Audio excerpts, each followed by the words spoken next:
increase to that income support. Australian media companies are likely to receive multi-million-dollar payouts from Facebook to use the news content they produce. The tech giants backed away from threats to oppose the scheme and will start restoring news feeds it had cut off.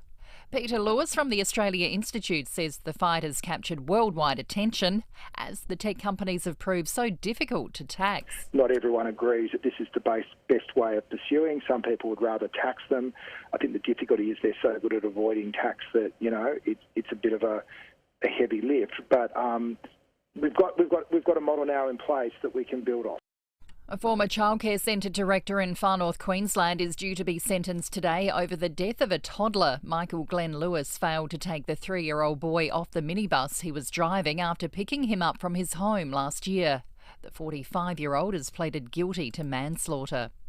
There are concerns about the use of flavoured e-cigarettes among young people. Lung Foundation Australia is lobbying the federal government to address vaping dangers. Chief Executive Mark Brooke says it has the capacity to become a significant health risk. Evidence from overseas has shown that the number of young people who fall into vaping then go on to take up traditional tobacco products. And that's the last thing Australia wants in terms of great public health policy and reducing the number of young people who are smoking down to record levels.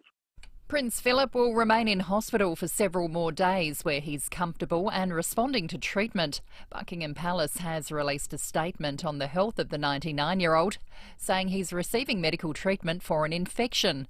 His younger son, Prince Edward, says they're all remaining positive. He's a lot better, thank you very much indeed, and he's looking forward to getting out, which is the most positive thing. So we keep our fingers crossed. Now turning to FIVEaa Sport. Save up to $200 on selected ASCO laundry appliances at Adelaide Appliance Gallery, home of Mr Dishwasher. Here's Lee Forrest. Thank you, Kendall. Morning, everyone. Let's start with tennis. Sam Stosur has been knocked out of the Adelaide Tennis International by fellow Aussie Madison Inglis.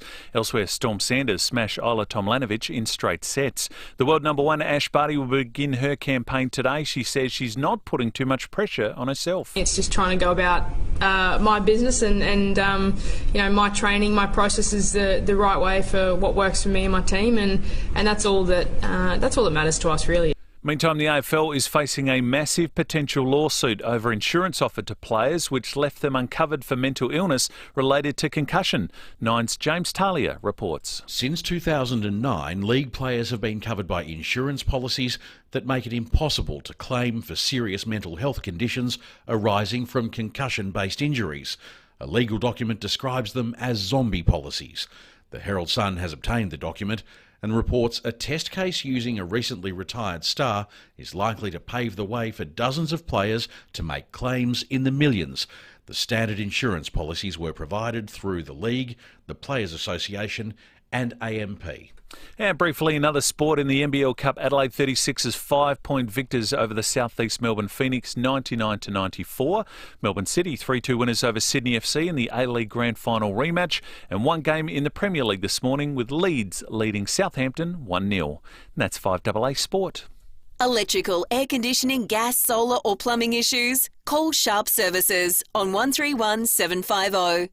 Mostly sunny today, heading for 23. More of the same on Thursday, then Friday partly cloudy, 24 and 26 and mostly sunny for Saturday. At the moment, 14. More news as it happens on FIVEaa.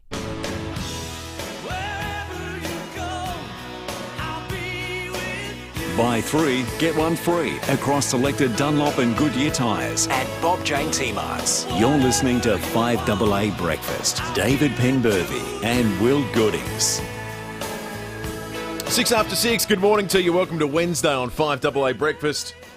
Heading off to the UK shortly to chat with Vincent McAviney. After 7, we'll speak with Stephen Tanner from Tanner Real Estate. It was 9 minutes from now yesterday that horrific crash on Goodwood Road took place. It happened, well, I was going to say outside Tanner Real Estate. Part of it happened inside Tanner Real Estate. That's how bad it was. It continued to be right throughout the not just the morning, but the afternoon commute yesterday. We'll talk in depth about that story over the course of the morning, but we'll also walk a day in the life of Stephen Tanner's shoes, who turned up to find his office obliterated. Sean Fuster will join us. We'll go around the courts with Sean Fuster, and South Australian Senator Anne Ruston will be on the show to talk about changes to JobSeeker for the first time in nearly 30 years, 25 years, there's been an upward revision of the job seeker payment.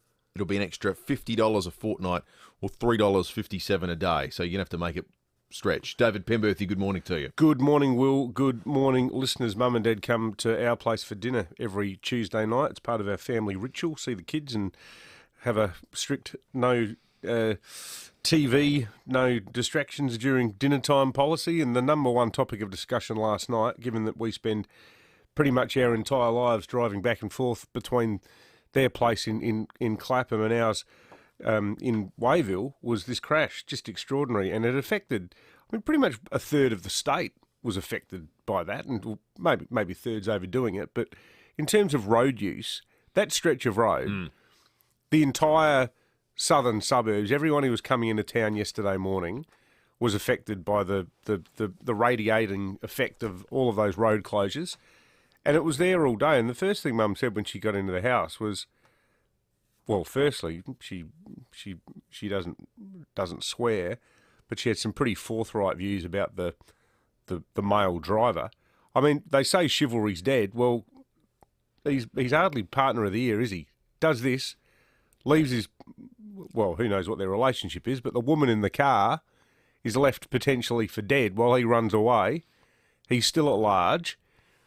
But 150 kilometres an hour, it is just staggering, and nothing, as we said yesterday when the details started to emerge, nothing underscores the need to treat this category of motorist differently.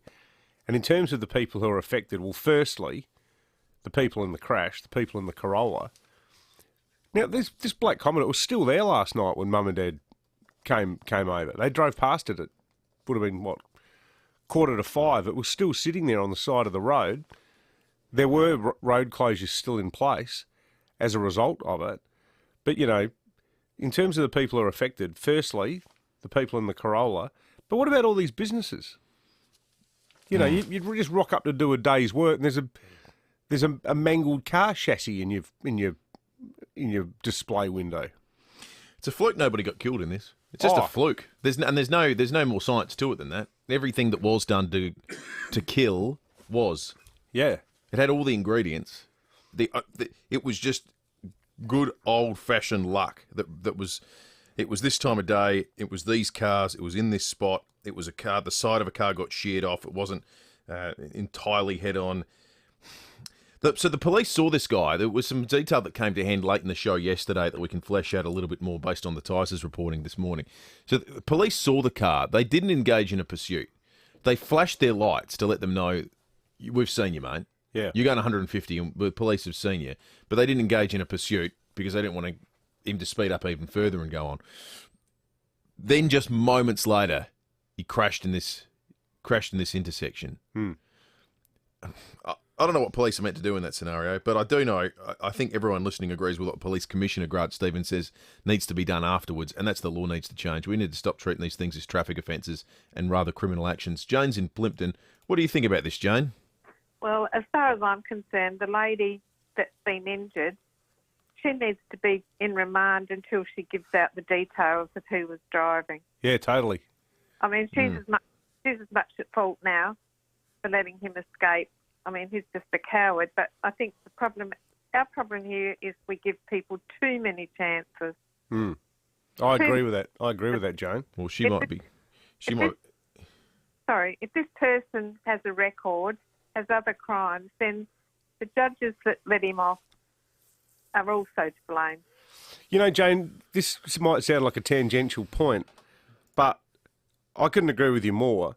But reading on page 5 of the Advertiser this morning, the headline, Speeding Hoon Driver Crashes, Flees on Foot, with a photograph of the mangled Corolla. What's really interesting is the story next to it that's completely unrelated. The headline on it is No Recall of Vandal Act on Memorial. And the intro, a young man who ripped crosses from the ground near Adelaide's National War Memorial was so drunk at the time he has no memory of the incident, a court has heard. And then it goes down, this is the boy, young bloke, 23-year-old, so he's not a boy, he's a man, he's an adult. He's been an adult for 5 years. But further down in the piece, it says, this bloke, he's pleaded guilty to one count of disorderly behaviour. He agreed he was drunk at the time and said, "I forgot it," when asked whether he remembered what he did. So the magistrate said, well, given that he was so intoxicated that he doesn't remember and he's in custody on other matters, I'll convict him without further penalty. I read that as that he's got bigger fish to fry, this bloke. But to that specific act of desecrating a war memorial, the court has clearly said that because he's so drunk and can't even remember it, we'll just set that to one side. Now, that shouldn't be set to one side. It certainly shouldn't be set to one side because you're drunk. It goes to the whole culture of excuse making, I reckon. I read that as this guy's got serious time he's facing somewhere else, so making him pay a fine or something is not going to be realistic. That's the way. That was why I read it. Doesn't necessarily mean that's the way it played out, but it does mean that he's committed a crime that's just going to be, totally dismissed. Sure. But I do have some sympathy for the judge. For a judge, if you're going, look, this bloke's going to spend 5 years in the clink, not earning money. If we find him $1,500 for this, well, it's a bit pointless. Yeah, but maybe you still should. Maybe you're right. Well, why is being so a crime drunk you can't remember doing something an issue in your favour? That shouldn't be. They're absolutely right. It just seems. It just seems to be, a similar mindset, a similar judicial mindset to God knows how many priors this bloke's got. But part of it's the law too, and vaguely heartening to see the politicians talking about doing something about this, but something's got to give because it's out of control. Just looked up the definition of what are minor injuries. What's the definition of minor injuries under law in Australia? Because this guy left the car, his partner had minor injuries. She was taken to hospital. It's not as though she got up and went, "Hey, look, shall we leave? Shall we stay?" She got taken to hospital. This guy's partner in this car accident yesterday. So, I mean, I'm not sure if he was a doctor able to do a rapid injury assessment on the scene, but whilst it's not life-threatening, you can still suffer, according to the under New South Wales law, I found it here, a soft tissue injury, so injury that connects, supports or surrounds other structures or organs of the body, muscles, tendons, ligaments, meniscus, cartilage, fascia, fibrous tissue, blood vessels, so on and so forth. Minor psychological or psychiatric injury also falls under the banner of minor injury. This wasn't fleeing the scene and leaving someone who was perfectly healthy behind either. Yeah. So it's appalling, isn't it? Did she not flee because she couldn't? And where does that put this bloke? Well, one of the witnesses said that they were surprised that the bloke was even able to get out of the car. It was so twisted. The law is meant to take into account that your behaviour immediately after you commit a crime. Did you stick around? Did you say sorry? Did you try and make every endeavour after that point to help out everyone around you? This has got to be, and when it gets to this point, there's no mitigating circumstance here, is there? Like if we have those kind of things that are considerations in law, surely this has got to be seen as the worst version of this, even despite the fact nobody was killed. Yeah, 100%. I just wonder if it will be. We've spoken to SAPOL. The marginally good news, despite how disgusted we are by the story, is that the cars have been moved. They were moved at 5:30 p.m. last night, so that's 45 minutes after Mum and Dad would have driven past them, and 12 hours or so after the crash.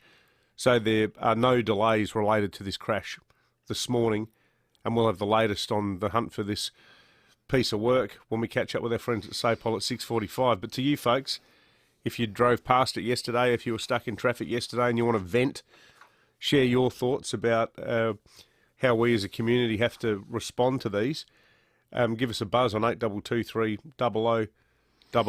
15 minutes after 6, Con on the Telstra Storm Out Barker text line says, will you blokes be forgiving Mark Zuckerberg and heading back to face novel? P.S. How horrifying was that 150k speedster on Goody Road? Well, yes, we've spoken a bit about that, Con. As to your former point, he spoke to the Treasurer no fewer than 6 times in the last 2 days. How many calls did we get? Not one from Mark Zuckerberg. No, didn't deign us with his presence. No. We may be on Facebook. We may be coming back to Facebook sometime soon. Where we are right now is up on YouTube, and what we've done is made it even easier for you to find where we are. You can search 1395 5AA, click on our account, it'll always be the top video during the breakfast show, and you can subscribe and make it really easy. Or, this is exciting, if you hear me say that every day and go, you might as well be speaking in Mandarin, all you need to do is go to the 5AA website, 5AA.com.au, and there's just a button there that says Watch Now. 5AA.com.au, our actual website for the whole station. Click Watch Now, and you'll be able to do it really easy. It'll just take you straight to the YouTube thing. We will get back to Facebook probably sometime in the next week. Nice to know that Facebook's not the be-all and end-all, though. Well, we've got options now. Yeah, I think it's good. I think whatever deal's been struck with the feds, the nice thing about what happened last week is it showed millions of people who have become so reliant on it that there is a life without Facebook. Absolutely. 17 after 6, news headlines coming up in just a moment. When you die, who gets what? Will your kids or relatives argue over your estate? Will your beneficiaries be protected? Will your estate be tax effective? Will your wishes be respected and carried out? Speak with Donlan Lawyers now for peace of mind. Donlan Lawyers for wills and estate planning. Visit donlanlawyers.com. That's donlanlawyers.com. When you talk to your local Nissan fleet manager, you'll hear this. That's the sound of us listening. It's what we do. Visit your local Nissan dealer or search Nissan Fleet today. Leanne talks about why she's moving to On the Park at Bowden. Oh, look, it's about lifestyle. My apartment is the perfect balance of location and low maintenance luxury. So you're downsizing? Oh, well, I call it right-sizing. What's the one thing you're looking forward to most? Having the park and Plant 4 right at my door, the views, my beautiful kitchen. That's more than one thing. I know. On the Park Bowden. Move into the next stage of your life. Visit onthepark.com.au. G'day, it's Eddie May here from NRG Solar. If you've postponed your overseas trip, whether you plan to sun yourself on the deck of a cruise ship or hang out on a tropical island, you can still make the most of the sun and invest in solar panels. It's a smart move because you'll actually be getting a great return on your investment. And with the money you've saved, you'll be able to take an even better holiday. Say bon voyage to your power bills forever. Visit nrgsolar.com.au or drop into our showroom on South Road at Richmond. Keeping your business connected as you grow from here to here. It starts with a business mobile plan that helps you work on the go. Search Optus Business today. Great business starts with yes. 9 News, weeknights at 5, nightly at 6. The switch is on to the news that's live and local. 9 News, made in Adelaide. Bob Jane T-Marts, up to $100 instant cash back across selected passenger, performance, SUV and 4x4 tyres. You're listening to 5AA Breakfast. David Penberthy and Will Goodings. 19 minutes after 6, time for news headlines on this Wednesday morning. Some breaking news out of the US. Tiger Woods has been injured in what looks like a fairly serious vehicle crash. The jaws of life had to be used to rescue him from it. There are some live pictures coming through now on Sky News. It looks like he's rolled the car well and truly off a road into woodlands. Largely, it was resting on its side. They've had to cut it open to get him out of it. There's no further information yet. The car looks like it's been knocked around big time. He's in hospital. There's no suggestion it's life-threatening or anything of that nature, but I can't imagine he wouldn't have received some sort of injury when you look at the state of the car. Yeah. But no, at this point, Don, this is literally news that's broken in the last 5 minutes, so there's no, as yet, comments around the context of the crash or how that's happened. We haven't heard anything from the police in California yet. It looks weird. It's very straight stretch of road. Yeah, it looks like a really peculiar place to have come off. Daytime, sunny. It's hard to make sense of. Police are still looking for a driver here in Adelaide who did a runner from a crash at Door Park yesterday. A Commodore sedan speeding on Goodwood Road collided with a Toyota Corolla at the Dudley Street intersection. The male driver of the Commodore fled the scene on foot, and we'll have more from SAPOL in about 20 minutes' time. Facebook will restore Australian news feeds in the coming days after what appears to be a backdown in its fight with the federal government. The tech giants stopped the feeds as the federal government brought forward legislation to make tech companies pay for news content. Here is the Treasurer, Josh Frydenberg. Facebook has refriended Australia, and Australian news will be restored to the Facebook platform. And Facebook has committed to entering into good faith negotiations with Australian news media businesses. They struck their first deal with Seven West Media, or at least a letter of intent last night was announced. You'd imagine they'll have similar announcements to Google with the major media providers. News Limited and in the Australian this morning reporting that they are looking to strike more of a global deal that will include mastheads like the New York Times and sorry, not New York Times, the New York Post probably, and other News Limited papers and It's good that they're back at the properties. table, I guess, but I'd think after the way they've acted last week and in the past on other things, you'd trust them as far as you can kick them. Yeah, absolutely. But, well, they're going to pay up about time. The AFL is facing more potential legal action from former players, this time for providing insurance policies that didn't cover mental illness caused by head knocks. A legal document prepared as part of the case describes them as zombie policies. The Herald Sun's obtained the document and reports a test case using a recently retired star could pave the way for dozens more claims, numbering in the millions. Staggering, isn't it? It's going to be a lot of this, isn't there? Yeah. That the AFL's going to have to negotiate in the next 5 years, you'd imagine. Is there some sort of statute of limitations as to how far back you can go? Well, I just think back to those VHS tapes that used to be sold in the lead up to Father's Day on late night TV. The biggest hits of the 70s. Remember that? Yeah. They did profit on what we now know were debilitating lifelong injuries. Yeah. Not that anyone at the AFL necessarily knew at the time.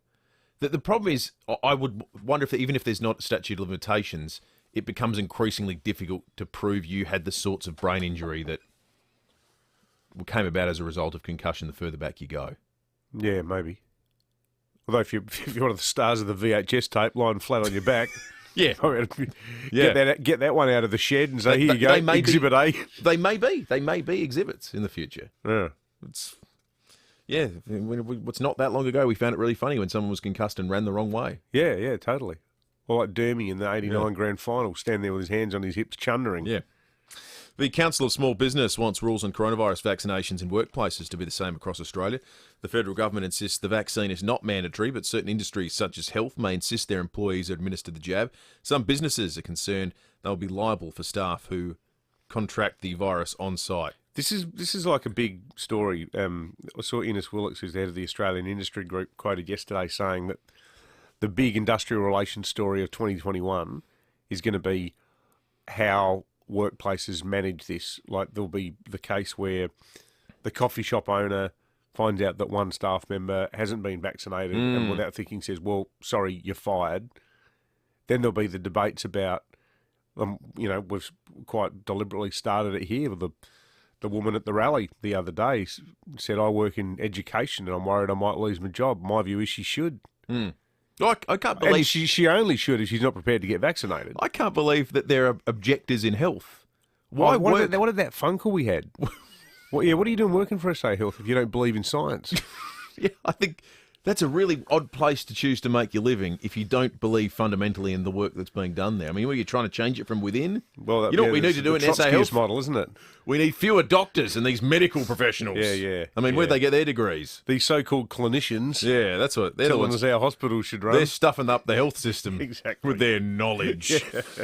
There's been a spike in new COVID-19 cases in Germany, the Netherlands, Sweden, Ukraine and Greece. Germany is in a third wave of the pandemic currently. Welfare groups are slamming the federal government's changes to the unemployment benefit. JobSeeker will rise by $50 a fortnight from April, but stricter obligations will apply. Recipients will be required to apply for 20 jobs a month, so 4 a week. Fair enough. Don't you reckon? Yeah. Yeah, certainly if you're a young person. Yeah, totally. Sometimes the bit that makes me uncomfortable with this is the one size fits all. When you're someone who's 50 has worked their whole life, I agree with that. You've got to hit a rough trot. Well, if we and suddenly you get treated like you're a second-class citizen. But if you're 19 and single, and well, even if you're not single, even if you're just 19, I think it should be different. Well, I mean, it's sad though, isn't it? We got to import people from Vanuatu, yet we've got high youth unemployment. Why can't these people go and pick fruit? Former Liberal staff member Brittany Higgins is expected to make a formal complaint to the Federal Police this afternoon that she was raped by a colleague in Parliament House. Her boss at the time, Defence Minister Linda Reynolds, is under scrutiny about her handling of the issue. Miss Reynolds yesterday had to correct false information she gave to Parliament about the timeline of events. And in the UK, Buckingham Palace says Prince Philip will spend at least another few days in hospital. Apparently, he's very annoyed about that fact. He's made it known to everyone in the family. Saw an interview with Prince Edward this morning, I think, that he doesn't believe he should be in there and he wants to be home forthwith. You can imagine him just firing up, telling the nurse, "Get me out of here." There's nothing wrong with me. Well, Lucy reminded me before, he's 100 in June. So, get well soon. And he's hoping he makes it to the big date because, he'll get a letter from the Queen. Absolutely. Top of 23 today. Does she just sort of hand it to him over breakfast? They walk down the corridor to each other's bed chamber and there you go. Save postage. Thursday 23, Friday 24, Saturday 26, Sunday 27. So a nice weekend. And coming up after the break, David, some sporting news that is going to really disappoint you. Attention business owners and ABN holders. Can you believe it's February already? If you want to take delivery of a new Toyota before June 30, you've got to get your order in now at Peter Kittle Toyota. Don't write it on a sticky note. Don't try to remember it. Just get it done. Place your end of financial year business car orders now before you're too late. Call or visit peterkittletoyota.com.au and place your order with our team of fleet specialists. Job done. Peter Kittle Toyota. Car buying made easy. MDL 284343. The bushfire was so unpredictable, it was important to have a plan. We stayed up to date with our phones and the radio. We knew it was coming. I never thought it would actually happen. I'm glad we had a plan. You have to prepare your property and your family. Always had a plan. We can all be bushfire ready. Do your 5-minute bushfire plan today. Visit cfs.sa.gov.au. A message from the Government of South Australia. It isn't waste until you waste it. That's the catch cry from an amazing company called Eco Waste Solutions. Eco Waste Solutions is a hard waste recycling facility, not a dump, located at Williston. They'll take everything except hazardous waste and food scraps. They'll take your waste bricks, your mattresses, tyres, soil, timber, steel, concrete and more. Plus, if you pre-sort your load, you'll receive a 50% discount on disposal fees. Google Eco Waste Solutions Williston for more. Tyre Power gives you the power in their Best Buys on Big Brand sale. Get hot offers on the biggest brands, like buy 3 and get 1 free on a range of Falcon passenger car tyres. Conditions apply. Tyre Power's Best Buys on Big Brand sale is on now. Visit tyrepower.com.au. Buy 3, get 1 free across selected Dunlop and Goodyear tyres at Bob Jane T-Marts. You're listening to 5AA Breakfast. David Penberthy and Will Goodings. 29 minutes after 6, time to talk sport with Tom Wren. Save up to $400 on selected Asco dishwashers. Adelaide Appliance Gallery, the home of Mr. Dishwasher. Morning to you, Rennie. Morning, Will. Morning, David. Well, obviously, boys, the big story at the moment is, we've been talking tennis, which is, a huge sport internationally, but there's probably no bigger name in the world than Tiger Woods. And this, car accident that he's been involved in LA, he's going to, shake a lot of people and create a massive storm. And I guess the big info that's coming through at the moment is that he's been involved in this car crash. He's currently in surgery. Multiple leg injuries. Now, his management and the sheriff's office have said alcohol wasn't involved, so it was not involved, but they haven't ruled out other substances perhaps potentially being involved. So this is a huge story. Geez, so he's being operated on with leg injuries, Tom, you said? Yeah, as we speak. So not sure the extent or how bad. There are still details coming to hand, but... if the fact that he's in surgery suggests that it's reasonably serious.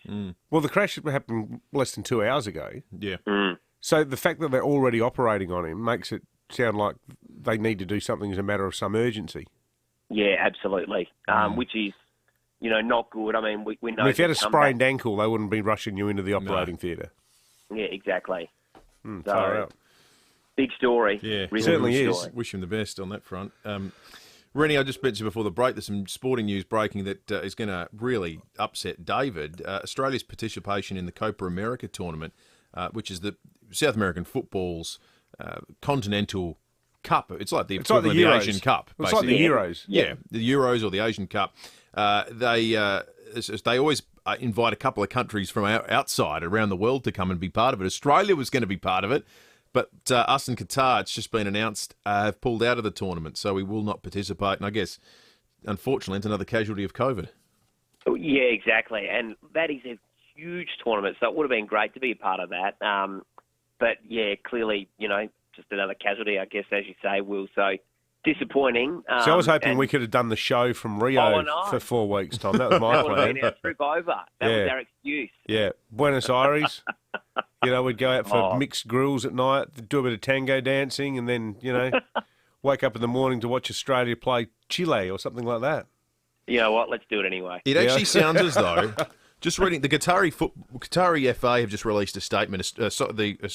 Football Australia haven't yet at this point in time.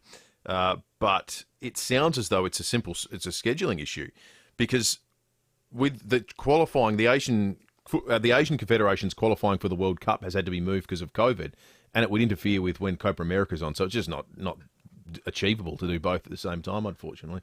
And we're both in Asia, so that'd be the reason, I imagine. Hey, Rennie, great to chat, mate. We're wishing Tiger all the best. See you, Tom. Yeah, no question. Thanks, boys.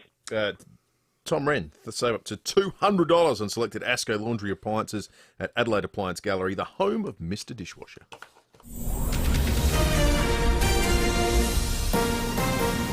This is Adelaide's 5AA. Mostly sunny and 23 today with the 6:30 news. I'm Kendall Brettig. Woken with a stiff neck or sore back? Get a Physio Extra appointment today. 6 locations, physioextra.com.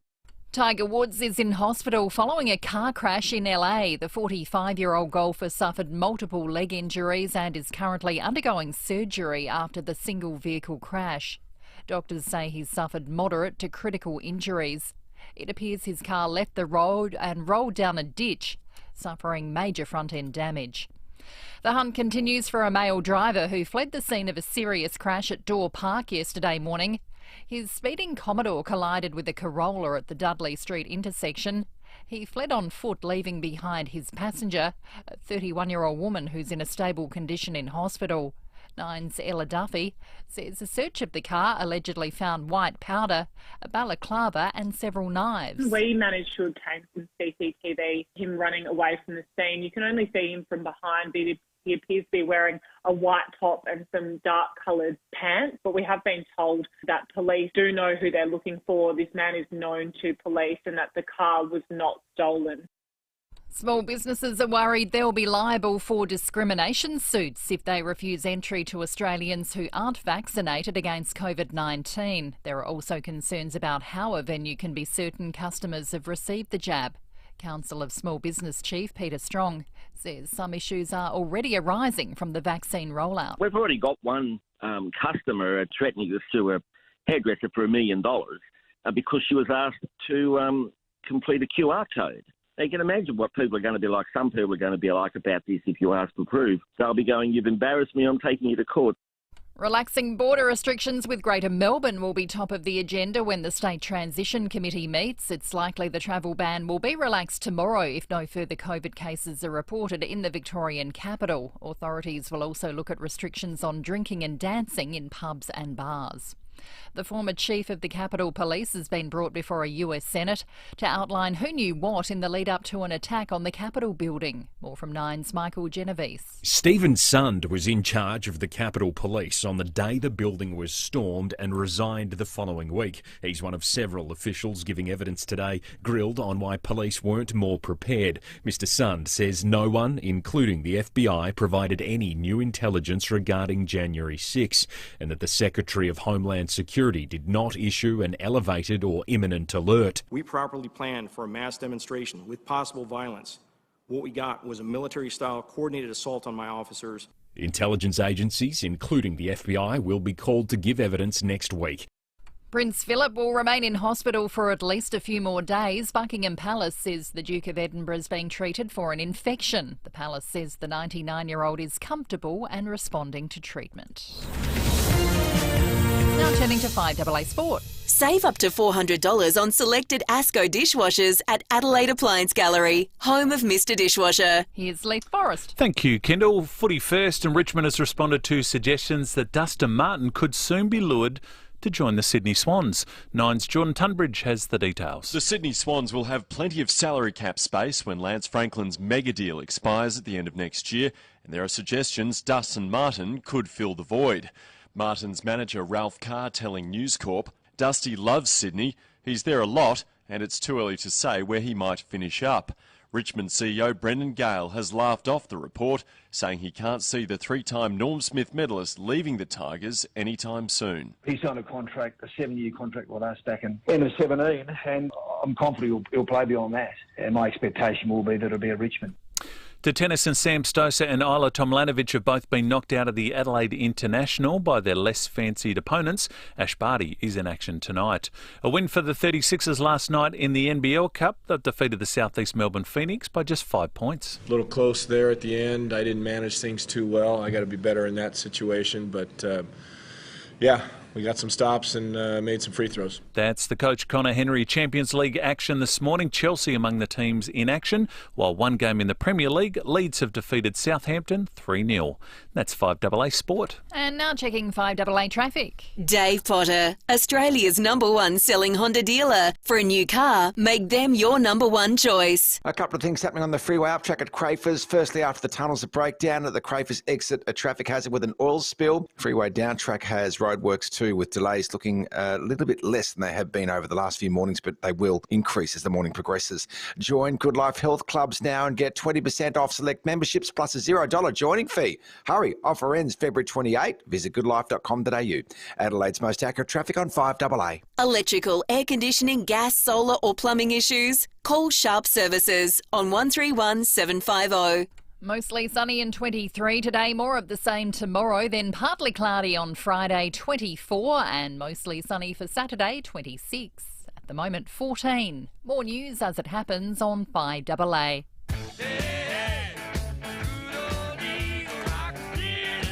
Bob Jane T-Marts, up to $100 instant cash back across selected passenger, performance, SUV and 4x4 tyres. You're listening to 5AA Breakfast. David Penberthy and Will Goodings. 22 minutes to 7. After 7 o'clock this morning, Stephen Tanner will join us from Tanner Real Estate. Tanner Real Estate on Goodwood Road became the scene of a horrific crash about 24 hours and 30 minutes ago.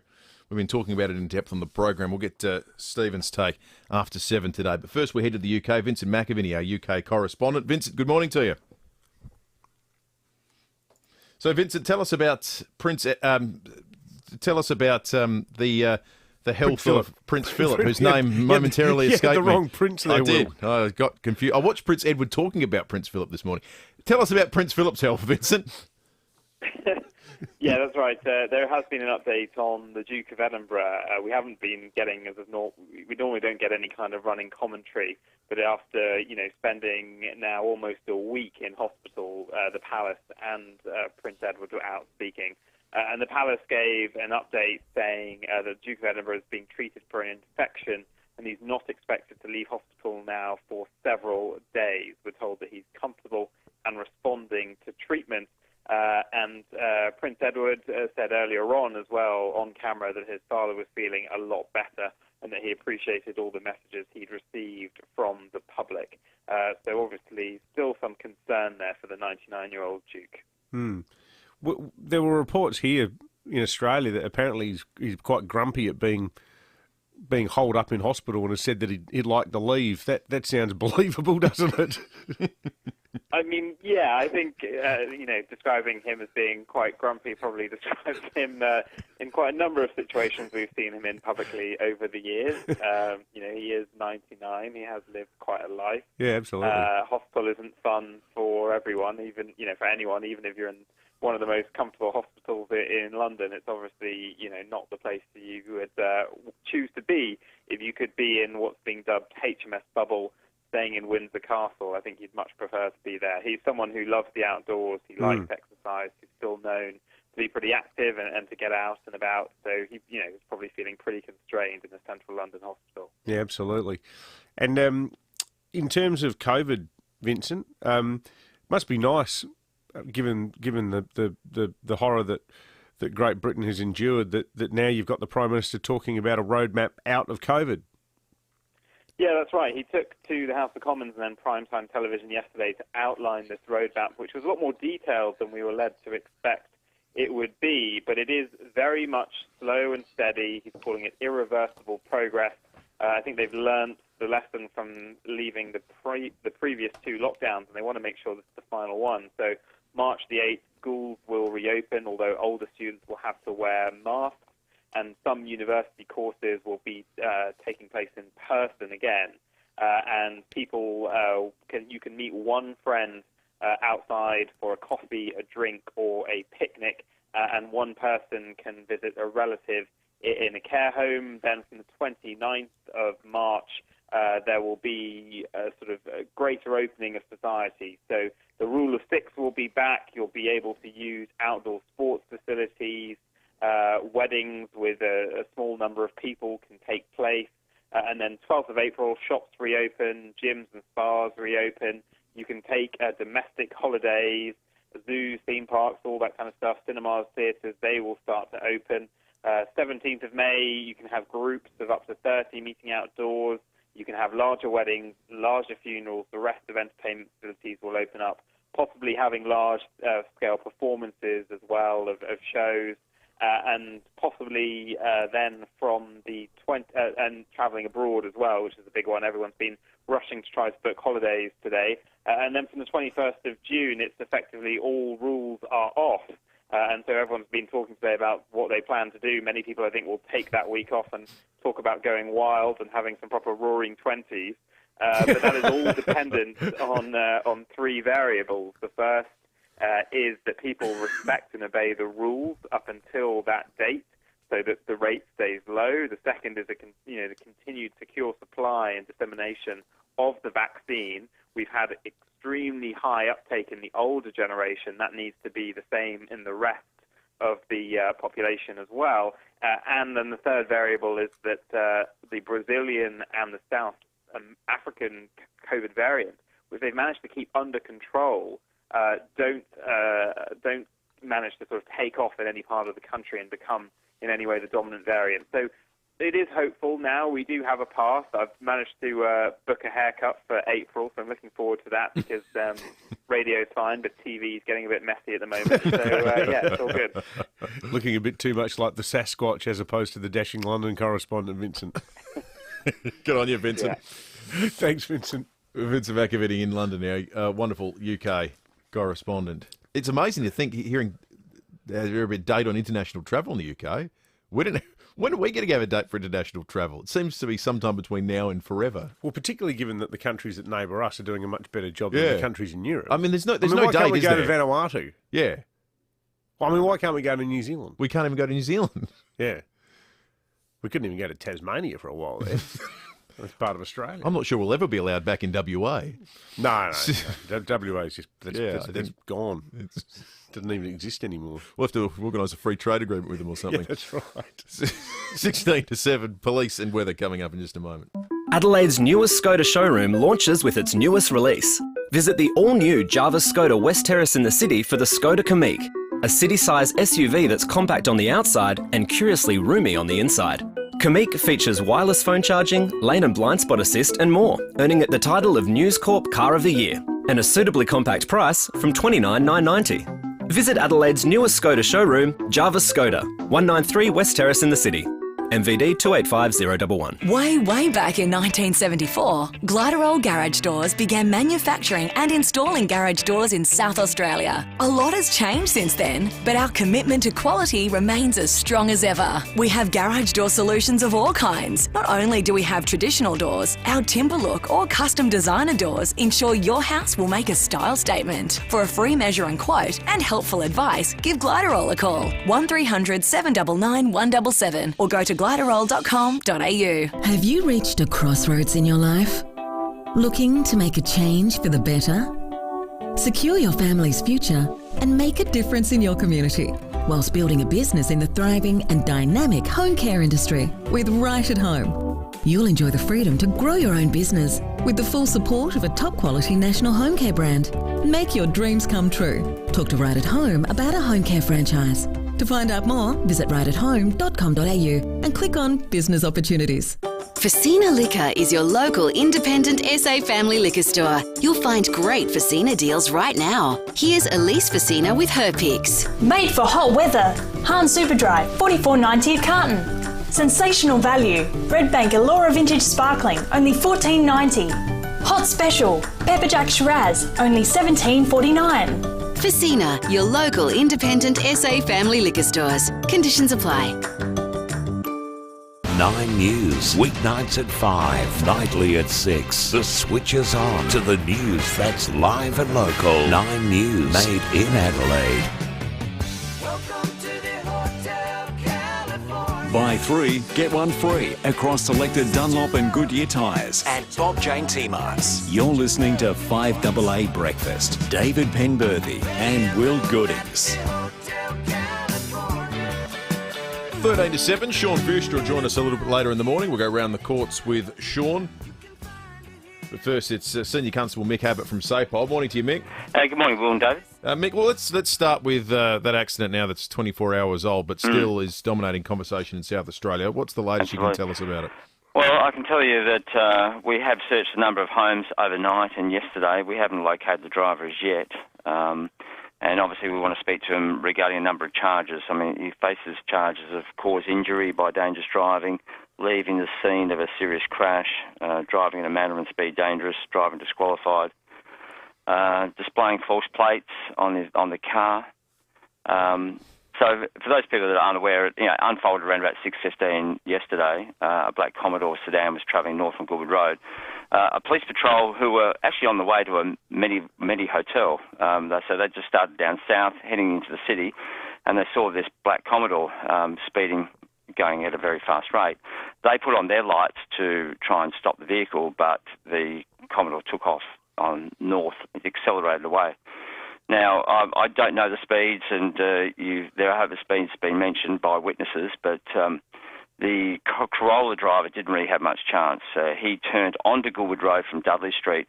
The black Commodore in the dark, travelling at a fast rate, no lights, and collided with the 40-year-old man who was driving the Corolla.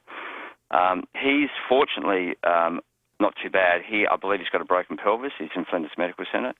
The passenger of the Commodore, a 31-year-old woman from Adelaide, was taken to the Adelaide Hospital, and she's got broken ribs and other fractures, I believe. We've spoken to her, and that really hasn't assisted our inquiries much further. It hasn't assisted them? No. So she's not cooperating?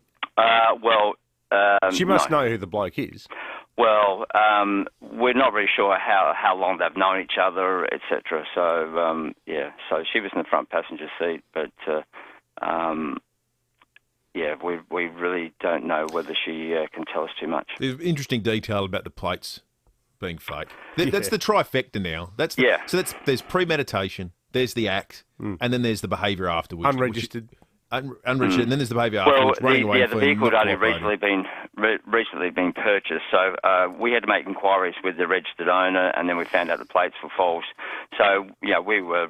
It sort of took us a while, I suppose, to sort of locate actually who the driver was and who the current owner is, and.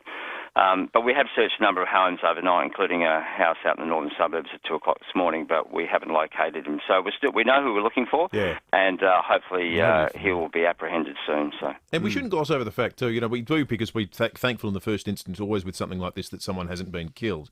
But the person who was doing absolutely nothing wrong has a broken pelvis. Yeah, totally. What does that...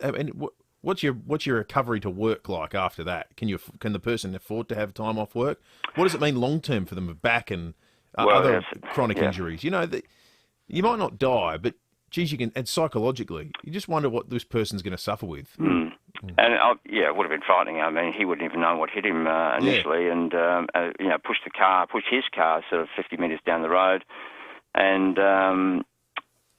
Police were on scene fairly quickly, shortly after the crash, and sort of attended to him and the passenger. But unfortunately, the driver of the black Commodore had run off. Yeah.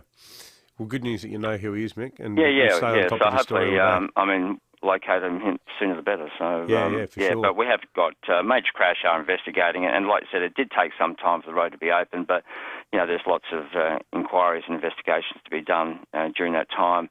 And we'd just like to thank everyone for their patience. I mean, the Springbank Road and Winstead Avenue and those surrounding streets were extremely busy yesterday. Yeah. In both directions. So just like to thank people for their patience as well. Mick, we'll just do one other one with you. A woman's been caught driving and she hasn't had a licence since 2013. Yeah.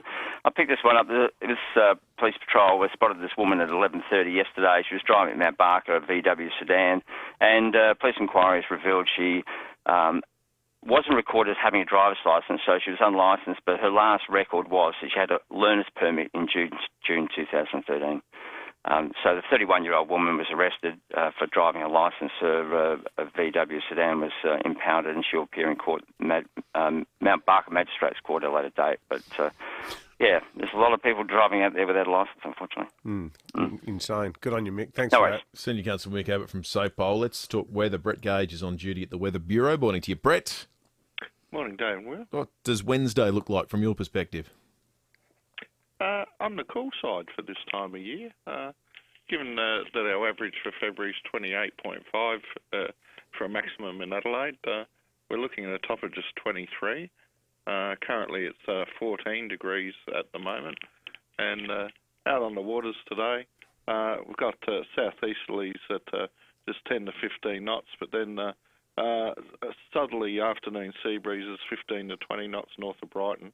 And they'll briefly reach 20 to 25 knots north of Grange in the late afternoon and early evening, so a bit windy out there this afternoon.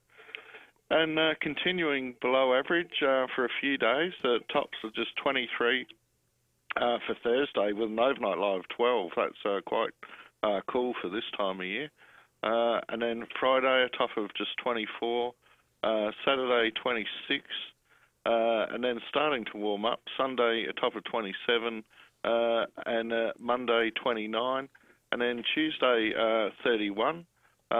We could see a bit of cloud, high cloud coming across Tuesday, maybe a possible shower near us, but still mainly fine. So very, very little precipitation expected this week. Good stuff, Brett. Good on you, Thanks for Brett. that. Senior forecaster Brett Gage at the Weather Bureau. Time to check traffic. Thanks to Dave Potter Honda, Australia's #1 Honda dealer for a second year running. DavePotterHonda.com.au. A couple of things happening on the freeway up track at Crafers. Firstly, after the tunnels, a breakdown at the Crafers exit, a traffic hazard with an oil spill. Freeway down track has roadworks too, with delays looking a little bit less than they have been over the last few mornings, but they will increase as the morning progresses. Join Good Life Health Clubs now and get 20% off select memberships plus a $0 joining fee. Hurry, offer ends February 28. Visit goodlife.com.au. Adelaide's most accurate traffic on 5AA. Get a Nissan Qashqai with Apple CarPlay and a standard 5-year warranty. Plus, when you finance with Nissan Future Value, receive up to 3 years free service. Only at Nissan. T's and C's apply. Approved applicants only.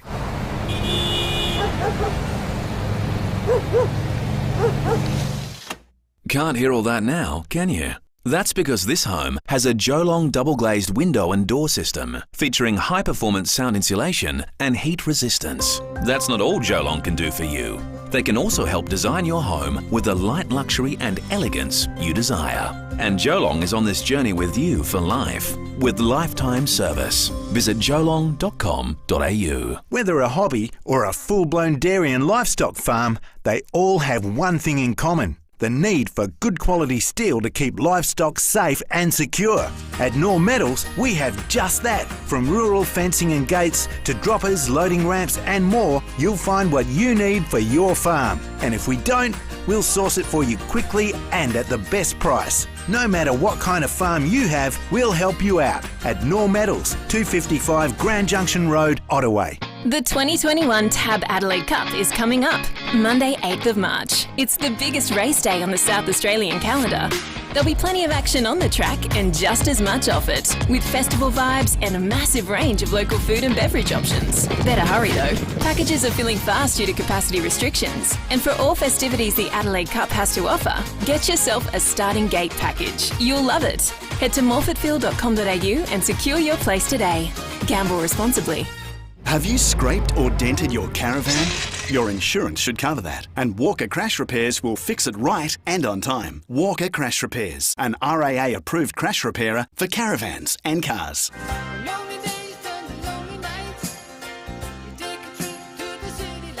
Bob Jane T-Marts, up to $100 instant cash back across selected passenger, performance, SUV and 4x4 tyres. You're listening to 5AA Breakfast. David Penberthy and Will Goodings. 4 minutes to 7, lots of text on the Telstra Storm Out Barker text line. We'll get to reading some of those in just a moment. But before we do, one came with a picture, and it was a picture that needs some describing. Jane Croydon sent it in to us. Jay, what was the strange thing you spotted this morning? Good morning, guys. Yeah, I was just out on my morning walk and stumbled across a very COVID-safe car. It was completely shrink-wrapped in Glad wrap. So it looks like a sort of Toyota Yaris or sort of a smaller hatchback car, Jay. But the photo is hilarious because, it looks like a leftover cold snag you'd have in the fridge saved up for a sandwich. It's completely wrapped in Glad wrap. Yeah, completely. I did see a car maybe 10 metres up drive off, kind of a silver family sedan. I do have the rego kind of in my mind if it becomes a problem. But it was a very interesting find on my morning walk. Don't see that every day. It's not a half-baked job either. It's tight. Looks like it's been one of those shrink wrap machines. Yeah, it's off the bar or something. I don't know, but yeah. Good on you, Joe. Thank you for that, mate. No worries. It must be a prank. Someone's had some fun. It must be a prank. Oh yeah, no, that's a prank. I don't even know how. It's not like a sort of new, unless like our local chapters of the old outlaw motorcycle gangs have decided that instead of firebombing, they're going to try to inject a bit of levity into it. Well, that'd be a nice. Where they target twist, their opponents by, maybe move from cling wrapping the car to short sheeting the bed. Oh, they might turn up at the Hells Angels clubhouse with a bucket of confetti, pretending that it's water. They might retaliate by filling someone else's car with styrofoam. That's always.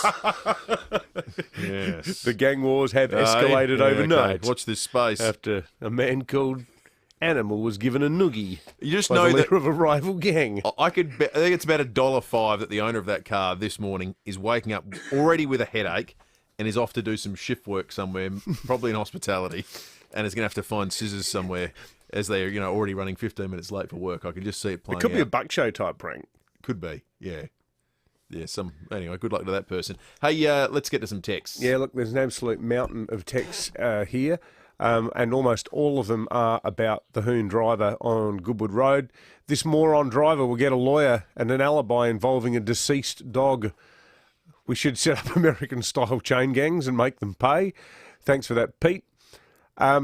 Joe says, hey, gents, with all these criminals getting a slap on the wrist every time they commit a crime, it's because we can, quote, rehabilitate them. Why are the courts so desperate to rehabilitate someone that will never contribute to society? It's time to scrap that word. Another one here. Dave and Will, these high-speed crashes will never stop while we have 10% of our drivers affected by drugs. The only real answer is to stop the manufacture and dealing of the drugs. Why aren't we doing something about that? Well, I know the cops are doing everything they can to stop that, but it's probably bigger than them alone. Mark is wondering if there was a third car involved in the crash. Was there a drag race or something going on? I don't think there was, Mark. I reckon if there was, we would have heard about that by now. And Elkie has a real crack, as do others, at the woman in the car. He wants to know how long this poser will go on before she actually goes to the police. Well, we heard from Mick Abbott. She's not exactly being particularly helpful. It's just seconds away from 7 o'clock. You can jump on and watch the 5AA YouTube live stream at any time. And easier than ever, you can either go to YouTube and search 1395 5AA, click our account and watch the very first video there, subscribe to make it easier for you next time, or exciting new development, all you need to do is go to 5AA.com.au, our normal 5AA website, and click the Watch Now link, and it'll do it all for you. Easy. We want to make it as easy as humanly possible for you to watch it anywhere but Facebook. 5AA News Time, back with more shortly. Online, on DAB Digital Radio, and on 1395 AM. Talking Adelaide. This is Adelaide's 5AA. Mostly sunny and 23 today with the 7 o'clock news. I'm Kendall Brettig. FIVEaa Extra is a registered NDIS provider, so let them support you in achieving your goals. FIVEaAextra.com. Golfer Tiger Woods is in hospital after a serious car crash. Nine's Michael Genovese reports from LA. Firefighters used the jaws of life to cut Tiger Woods from the wreckage. He was the driver and sole occupant. The LA County Sheriff's Office describes the damage to the car as major. With the help of paramedics, the 45-year-old was transported to a local hospital where he's being treated for his injuries. The crash happened around 7 o'clock this morning, just south of Los Angeles. Authorities say no other cars were involved. SA police are still looking for a driver who did a runner from a crash at Door Park yesterday morning. A Commodore sedan speeding north on Goodwood Road collided with a Toyota Corolla at the Dudley Street intersection. The male driver of the Commodore fled on foot. Nine's Ella Duffy says police found some suspicious items in the car. A search of that vehicle, police found a white substance, a white powder that appeared to be drugs. They found a number of knives. They found a black balaclava, and nearby they also found a bag of cash. A Mount Barker woman has been arrested for driving without a licence since 2013. The 31-year-old was arrested for driving unlicensed. Her car's also been impounded for 28 days. She'll appear in court at a later date. Some economists don't believe the permanent increase to Job Seeker is enough for Australia's most vulnerable. The unemployment benefit will rise $50 a fortnight from April, taking the new payment to $610. Recipients will have to show they're applying for at least 20 jobs a month. Deloitte economist Chris Richardson says there should have been a larger rise. Were we to have an unemployment benefit today relative to wages that we had a quarter of a century ago, then today's increase would be 5 times what the government has just announced. Former Liberal staffer Brittany Higgins is expected to make a formal complaint to federal police that she was raped by a colleague in Parliament House in Canberra. The 3 other women have come forward since she went public, saying they were also attacked by the same man. Ms Higgins's boss at the time, Defence Minister Linda Reynolds, is under intense scrutiny about her handling of the matter. Prince Philip will remain in hospital for several more days. Buckingham Palace has released an updated statement on the health of the 99-year-old. It says he's receiving medical treatment for an infection. His younger son, Prince Edward, says the messages of support have kept him in good spirit. We've had some brilliant and lovely messages from all sorts of people, and we really appreciate that. So, and so does he. I've been passing them on, so it's fantastic. Thank you. Now turning to FIVEaa Sport. Save up to $200 on selected ASCO laundry appliances at Adelaide Appliance Gallery, home of Mr Dishwasher. Here's Leith Forrest. Thank you, Kendall. The AFL is facing a massive potential lawsuit over insurance offered to players which has left them uncovered for mental illness related to concussion. Nine's James Talia has the details. Since 2009, league players have been covered by insurance policies that make it impossible to claim for serious mental health conditions arising from concussion-based injuries.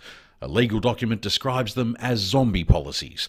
The Herald Sun has obtained the document and reports a test case using a recently retired star is likely to pave the way for dozens of players to make claims in the millions. The standard insurance policies were provided through the League, the Players Association and AMP. To tennis, and Ash Barty will be on court today at the Adelaide International at Memorial Drive. She's up against the American Danielle Collins. To basketball, and the 36ers defeated the South East Melbourne Phoenix in the NBL Cup last night by 5 points. Isaac Humphries scoring 24 points that included a monstrous dunk over Mitch Creek. I like to play really hard. I pride myself on playing hard and playing with lots of effort, and that's just a big effort play for me. I saw the lane, and at that point, I don't care what comes in front of me. I'm going to dunk that, and the rest was, the rest kind of happened. So I haven't even been able to have a chance to even look at it. But yeah, good play, whatever. Briefly, another sport, the Socceroos have confirmed they will not be taking part in this year's Copa America. Champions League action this morning, Chelsea away to Atletico Madrid, while Lazio are trailing Bayern Munich 2-0. And in the Premier League this morning, Leeds have defeated Southampton 3-0. That's FIVEaa Sport. Now checking FIVEaa traffic. Dave Potter, Australia's #1 Honda dealer, 2nd year running. DavePotterHonda.com.au. Roadworks today, Cravers on the freeway down track at the tunnels, Glenburn Road, Hallett Avenue. Avenue, Firle, Woodville Road, Bower Street, Woodville, Mitcham, Taylors Road through to Fullerton Road with the speeds down to 40, and Crossroad, Wattle Terrace, Plimpton Park. Is your vehicle handling the way it should? A Petters brake, steering and suspension check for just $28 is the easiest way to make sure. Visit petters.com.au today, Adelaide's most accurate traffic on 5AA. Electrical, air conditioning, gas, solar or plumbing issues? Call Sharp Services on 131 750. Mostly sunny today, heading for 23. More of the same tomorrow. Then Friday, partly cloudy, 24, and mostly sunny for Saturday, 26. At the moment, 14. More news as it happens on 5AA. In the last hour on Adelaide's 5AA. So, Vincent, tell us about the health of Prince Philip, whose name momentarily escaped the me. wrong prince there, I did. Yeah, that's right. There has been an update on the Duke of Edinburgh. We normally don't get any kind of running commentary, but after, spending now almost a week in hospital, the palace gave an update saying the Duke of Edinburgh has been treated for an infection. Jane Croydon sent it in to us. Jay, what was the strange thing you spotted this morning? Yeah, I was just out on my morning walk and stumbled across a very COVID-safe car that was completely shrink-wrapped in glad wrap. The photo is hilarious because, it looks like a leftover cold snag you'd have in the fridge saved up for a sandwich. It's completely wrapped in glad wrap. I did see a car maybe 10 metres up drive off. It was a very interesting find on my morning walk. Don't see that every day. Yeah, it's off the Barley or something, I don't know, but yeah. Good on you, Joe. Thank you for that, No mate. worries. It must be a prank. Someone's had some fun. You're listening to 5AA Breakfast. David Penberthy and Will Goodings. 7 after 7, Sean Fewster will join us after 7:30 this morning. Michael Smith's coming up in just a moment with some ads from yesteryear that you maybe loved or loathed. Maybe both. Maybe you went through some different cycles with them. He'll take you through the ads of yesterday in just a moment. But first, let's talk about a story that broke about 25 hours ago now. It was something that kicked us off yesterday, and it's been the dominant topic of conversation over the course of the day. The crash at Goodwood Road with a car, a black Commodore, travelling, according to witnesses, somewhere in the order of 100, 150 kilometres an hour. Police signalled with their lights that they'd seen the guy, gave him an indication by flashing the lights, didn't engage in a pursuit because already the speeds were too high, and just moments later, the car crashed into a Toyota Corolla that was turning onto Goodwood Road, basically sheared off half of the vehicle. Somehow the driver went to hospital with just a broken pelvis, and we only said, as we spoke about earlier, just a broken pelvis. Don't know what that means for your quality of life in the near future or the long term either, but the person's on the run. The person's on the run, and everyone else around them's left to pick up the pieces. One of those people is Simon Tanner from Tanner Real Estate. Simon, just take us through what happened in your morning yesterday. Yeah, good morning, guys. Look, I go for a walk with my wife every morning down at Brown Hill Creek with our dogs, and we're walking home, just finishing our walk off. My son was just finishing his conversation with us from the UK, and he said, "Oh, Dad, I've got some bad news." And I said, "What do you mean?" He said, "Someone's driven to your office." I said, "How do you know that?" And he said, "Oh, Johnny, who's a tradie he knows in Adelaide, just sent him a photo." I said, "Oh, you are kidding, aren't you?" He said, No, someone's driven into your office." So we rushed home. I jumped on my Vespa and rode to work. It's not far from our office. And, the whole road's cordoned off.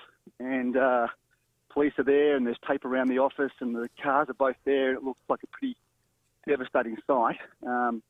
So I popped over to the police officers and made sure everyone was okay. And they said, "Yeah, look, there's no fatalities. It has been some serious injuries, but they're in hospital and they're in a stable condition." And but it was very unusual to come to the office and just see that whole road cordoned off and tape around the office building, and just really unsure of what was happening. And they made us ask us if we had any video cameras, that kind of stuff. And my operations manager is Paul Bartlett. He used to be your operations manager many years ago. Yeah, right. I remember that. Good old Bart. So he takes care of all the cameras and everything else. So I called him up. He came in and gave them the cameras, and they had some footage there of the guy running down our driveway, which I think was on the news. That was sort of it was quite a long time actually. It took about, I think, most of the day. The whole road was cordoned off, and it was very, very quiet on the road.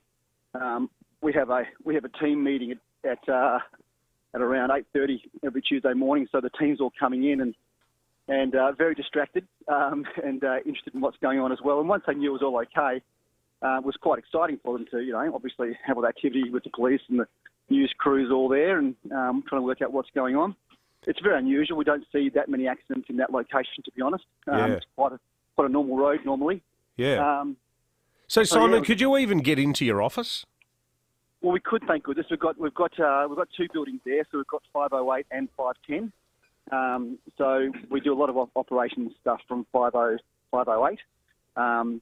So we had all our meetings in there for today. And most of the staff were able to go back into 510 and work from there whilst the police, did their investigations around the car and the outside the building during the daytime. It's a little bit disruptive. It's a very busy time in the industry, obviously, as you're probably aware. Yeah.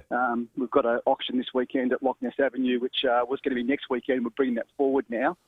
A great little house at 9 Loch Ness Avenue.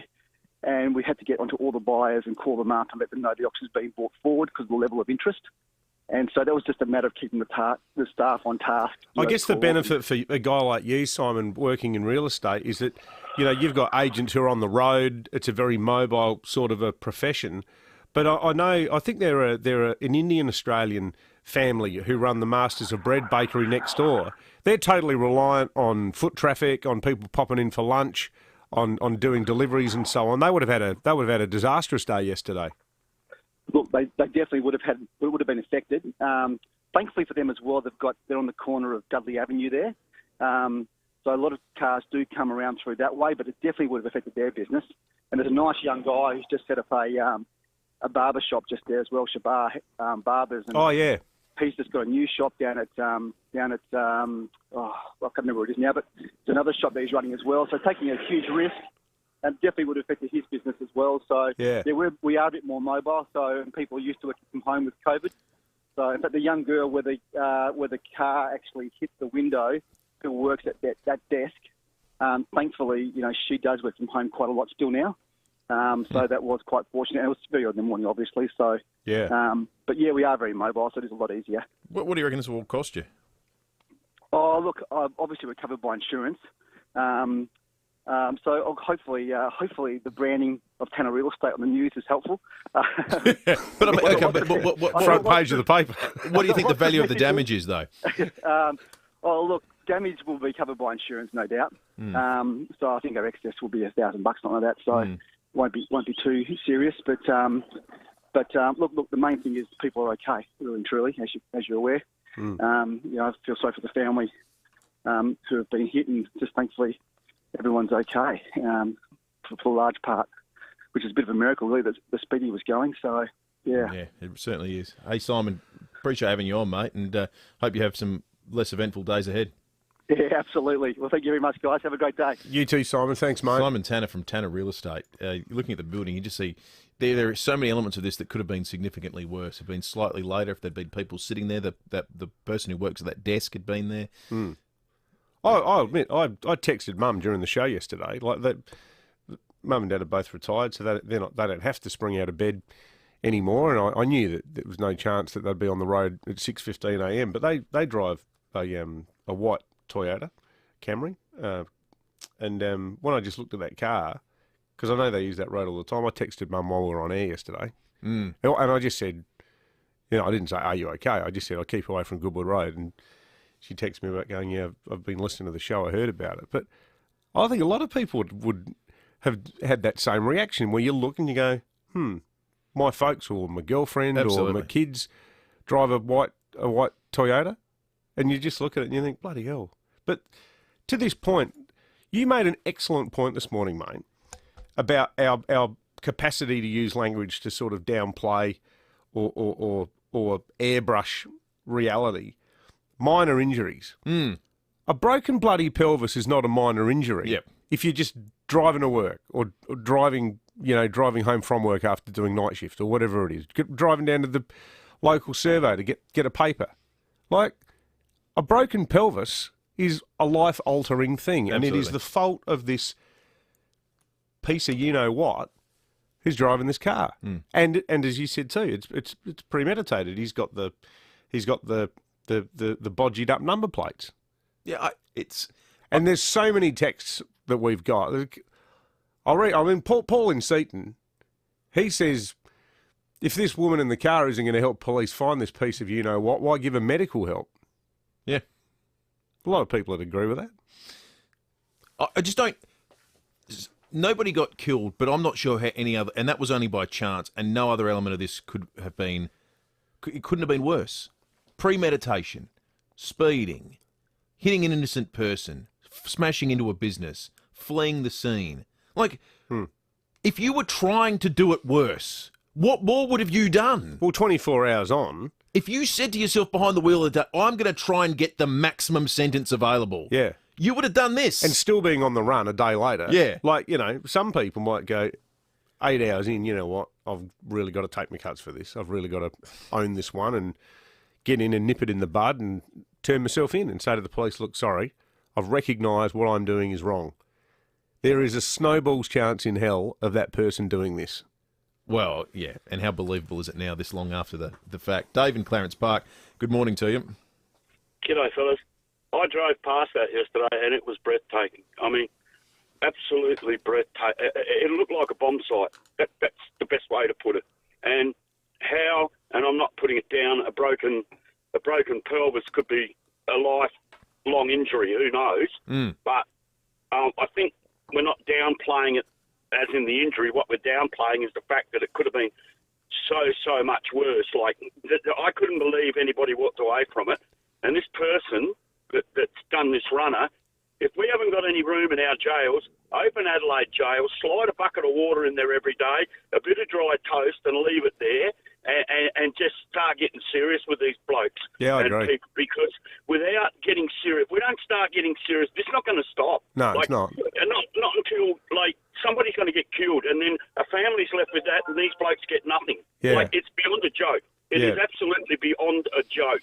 Yeah, I totally agree with you, Well Dave. said, and Dave. I mean, the sad thing is, people have been killed. Yeah, we've Like crossed that part. 3 years ago, the entrance of the Southern Expressway, that mother? The My nurse. God.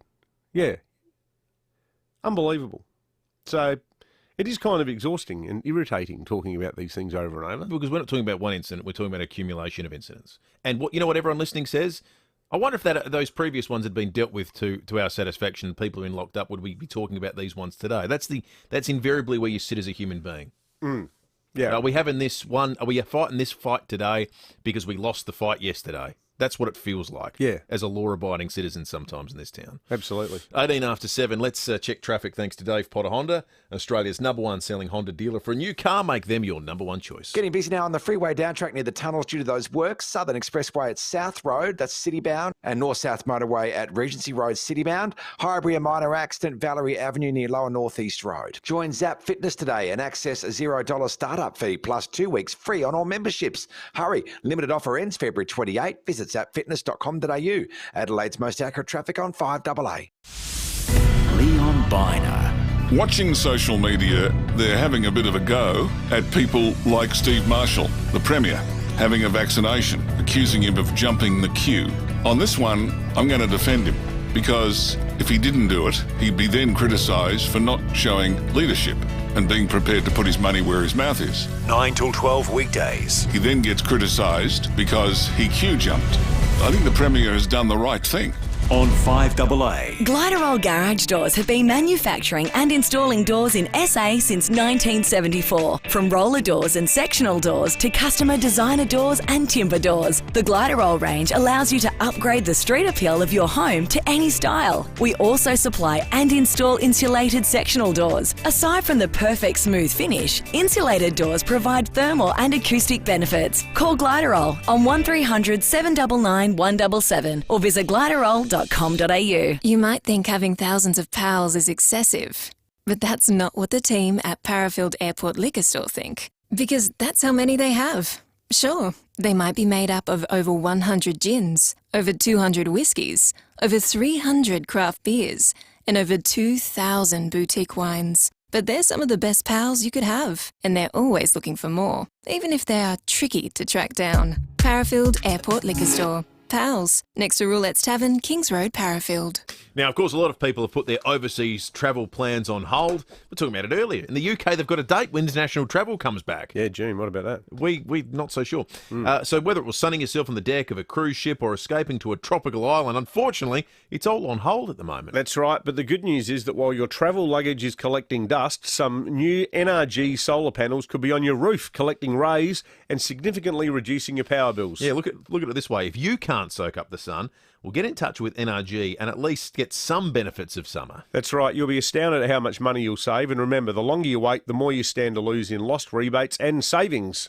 At least the money you've saved for a holiday will be going to work for you, saving you money, perhaps even enough for an even better holiday than the one you already had planned. So say bon voyage to your power bills forever. Visit nrgsolar.com.au. For over 36 years, Steinborner certified cars has always exceeded expectations on value, service and selection, and that continues. That's why it's always well worth a trip to Steinborner certified cars in Gawler, Nuriotpa and Clare for great deals on new and demo Hyundai, Ford and Mitsubishis, plus SA's biggest and best range of used cars. Make the trip to one of Steinborner's 8 dealerships or view the whole range of cars now at steinborner.com.au and join the thousands who know. Steinborner certified cars. It's well worth the trip. 9 News, weeknights at 5, nightly at 6. The switch is on to the news that's live and local. 9 News, made in Adelaide.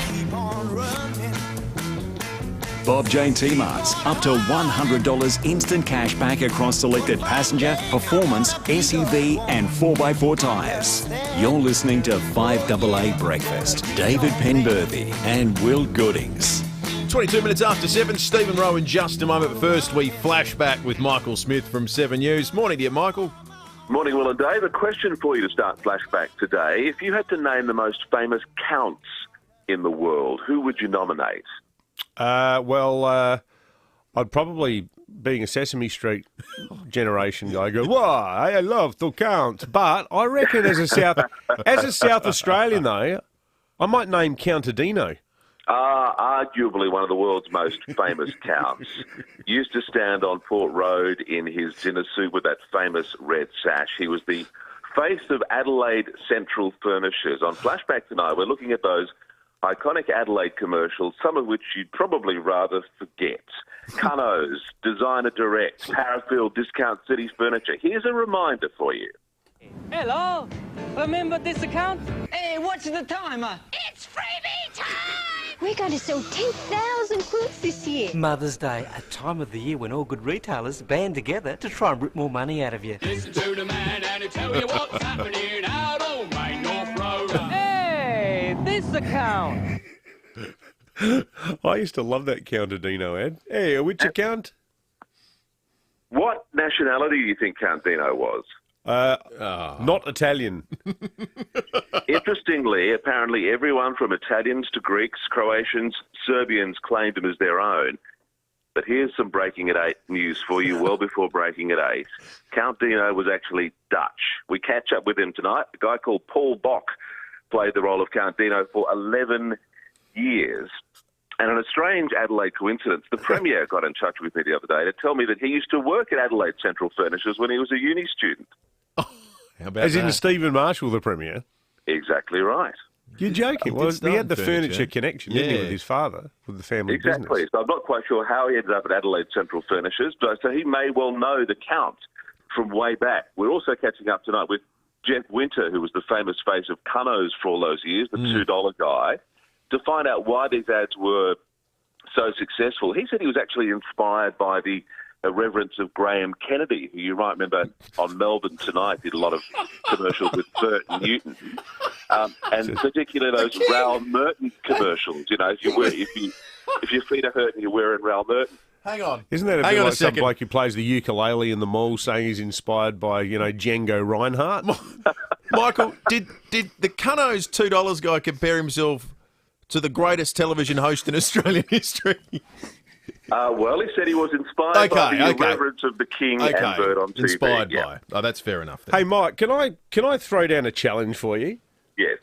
This is for something down the track, but it's something that's plagued my mind. And I was talking to a mate of mine I used to live in a share house with. He reckons he's still got some old beta tapes of movies that we taped off late night television in the in the 80s that might have footage from mid-dawn advertising. You want to find Bob Pichetti, don't you? I do. I want to find Bob Pichetti.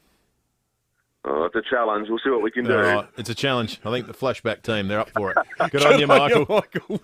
Thanks, guys. Michael Smith from 7 News with his wonderful flashback segment. Call us 8223 with your favourite ad, or maybe your most loathed of yesteryear. They were the celebrities, these people.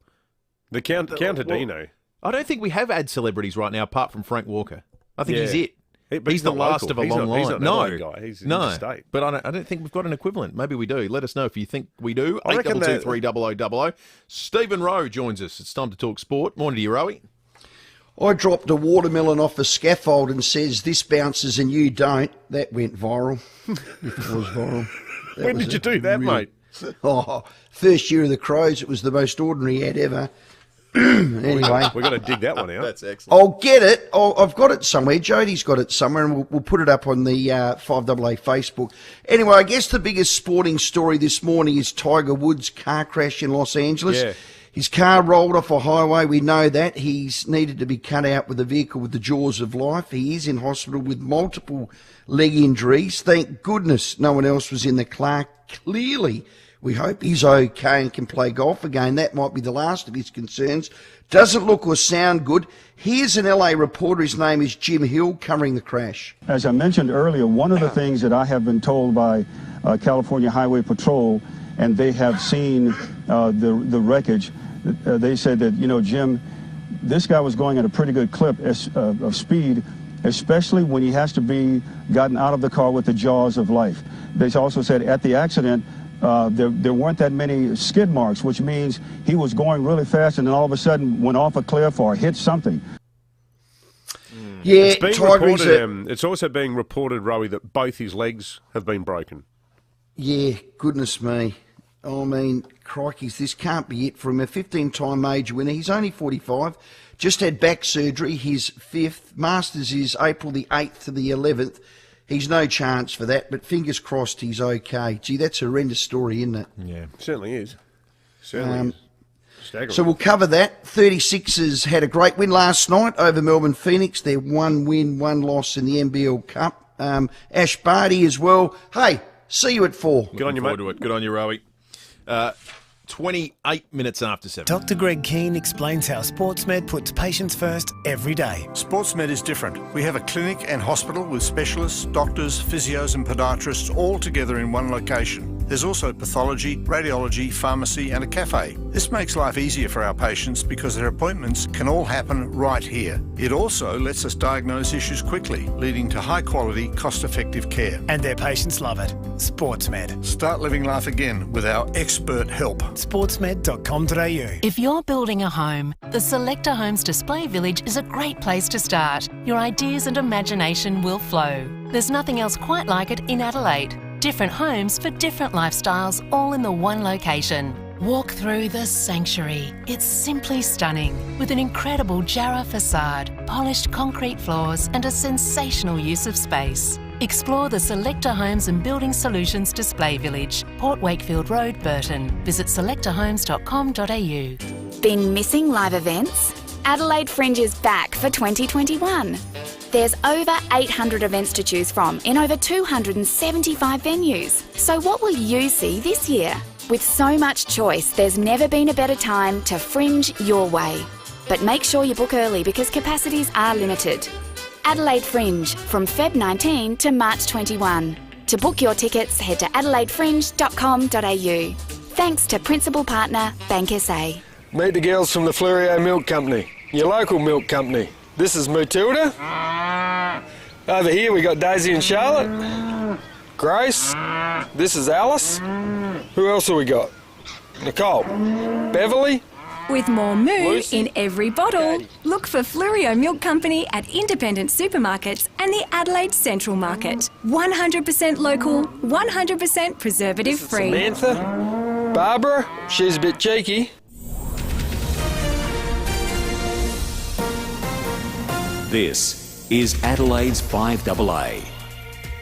Mostly sunny and 23 today with the 7:30 news. I'm Kendall Brettig. Woken with a stiff neck or sore back? Get a Physio Extra appointment today. 6 locations, physioextra.com. Emergency crews had to use the jaws of life to free golfer Tiger Woods from the wreckage of a major crash in LA. It's believed his legs were broken when his car went off the road into a ditch. He's undergoing surgery in hospital. His injuries are non-life-threatening. Earlier, the 45-year-old had been shooting with David Spade and Jada Pinkett for Golf TV. Fellow American golfer Justin Thomas gave an emotional response to the news. I mean, I'm sick to my stomach. You know, it hurts to see one of your, now my closest friends, get in an accident. And, man, I just hope he's all right. Just worry for his kids, I'm sure they're struggling.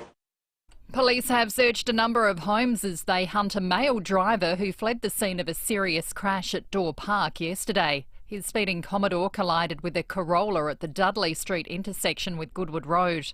He fled on foot, leaving behind his passenger, a 31-year-old woman. Senior Constable Mick Abbott says the driver will face a number of charges when they do catch up with him. Cause injury by dangerous driving, leaving the scene of a serious crash, driving in a manner and speed dangerous, driving disqualified, displaying false plates on the car.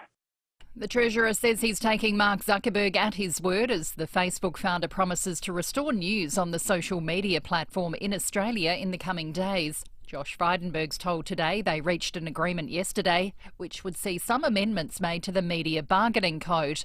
But Facebook will still be required to reach deals with media companies to pay for news. Well, I certainly take the commitments that Mark Zuckerberg gave me yesterday very seriously, and he said that he was going to enter into good faith negotiations with the Australian news media businesses to reach these commercial deals. Welfare groups are condemning the federal government's planned increase to JobSeeker. The unemployment benefit will rise by $50 a fortnight from April, but recipients will have to apply for 20 jobs a month in exchange. St Vincent de Paul National President Claire Victory says more needs to be done to help vulnerable people. We've been calling on the government to set up an expert panel to advise them on income support and what appropriate levels are. They really need to listen to the experts in this space to find out what an appropriate level is. But in the meantime, we think that an additional $370 a fortnight rather than $50 a fortnight would be much more appropriate. Prince Philip is being treated for an infection and will spend at least another few days in hospital. More from Nine's Curry-Ann Greenbank in London. Buckingham Palace has finally provided an update on Prince Philip's condition as the 99-year-old spends his 8th night in hospital. The palace says he's being treated for an infection. He's comfortable, he's responding to treatment, but it'll be several days before the Duke of Edinburgh is released. His son, Prince Edward, has told media his father is grateful for the public outpouring of support and looking forward to returning home. Now heading to FIVEaa Sport. Save up to $400 on selected Asco dishwashers at Adelaide Appliance Gallery, home of Mr Dishwasher. Here's Lee Forrest. Thank you, Kendall. 41st and Richmond are confident that Dustin Martin won't leave the club before his contract expires at the end of 2024. There are suggestions that Martin could make the move to Sydney when Buddy Franklin's mega deal expires. Tigers CEO Brendan Gale says he can't see Martin leaving, and he says he might even take over the captaincy one day. Dustin's a really strong leader in his own way, in terms of a guy that knows who he is and brings a real sense of focus. And at the end of the day, leadership is about proud to be, being yourself. And I think Dustin's very much that. To tennis, and Sam Stosur and Isla Tomljanovic have both been knocked out of the Adelaide International by their less fancied Australian opponents. Ash Barty is in action tonight.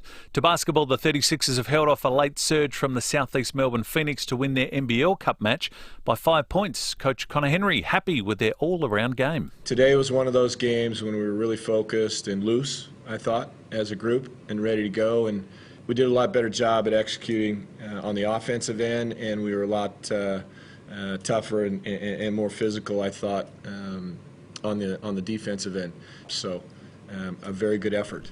And Champions League round of 16 action continues this morning. Chelsea and Atletico Madrid, they're locked at 0-0 at half-time, while Bayern Munich leads Lazio 3-0. That's 5AA Sport. Now checking 5AA traffic. Dave Potter, Australia's #1 selling Honda dealer. For a new car, make them your #1 choice. Got a smash Highbury, Valerie Avenue, Lower North East Road. Busy on the freeway downtrack near the tunnels for work. Southern Expressway to South Road building now too.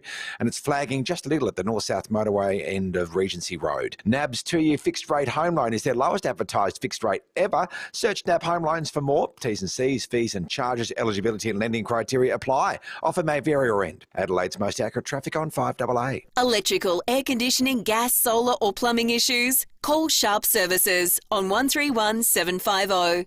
Mostly sunny and 23 today, more of the same tomorrow, then Friday partly cloudy 24 and 26 and mostly sunny for Saturday. At the moment 14. More news as it happens on 5AA. Bob Jane T-Marts, up to $100 instant cash back across selected passenger, performance, SUV and 4x4 tyres. You're listening to 5AA Breakfast. David Penberthy and Will Goodings.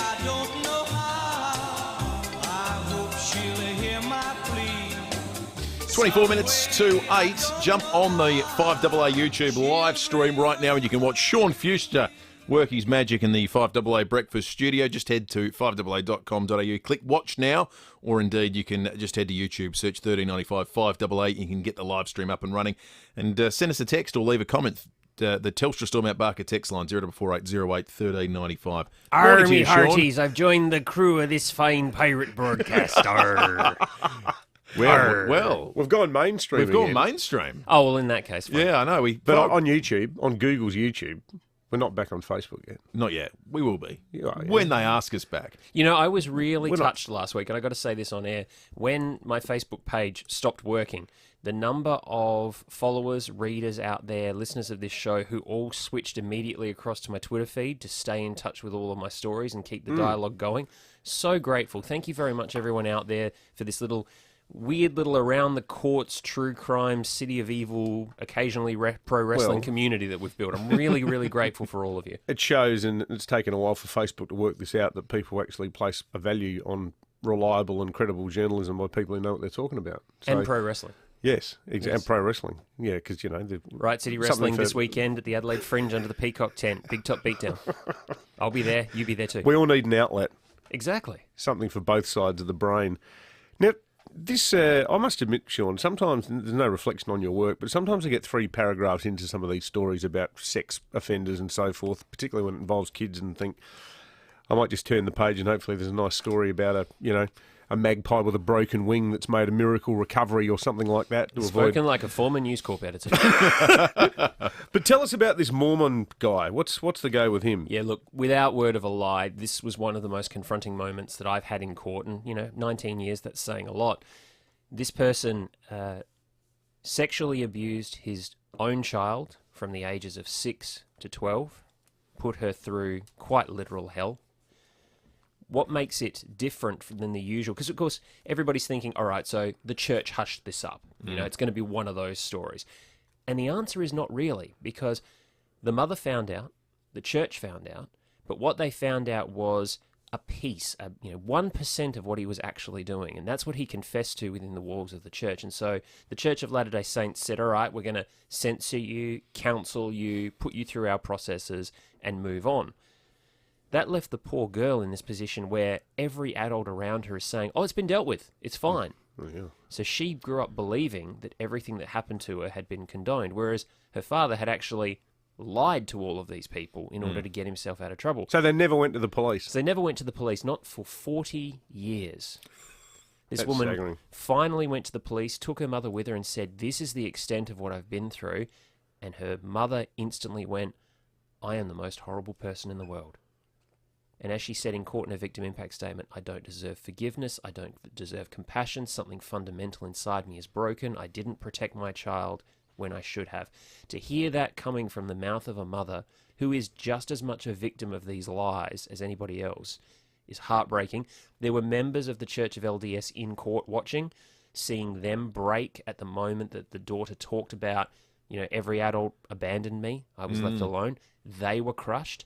After all of this, the defence counsel for the man stands up and says, having heard the victim impact statements, Your Honour, my client would like to admit that he lied to everybody 40 years ago.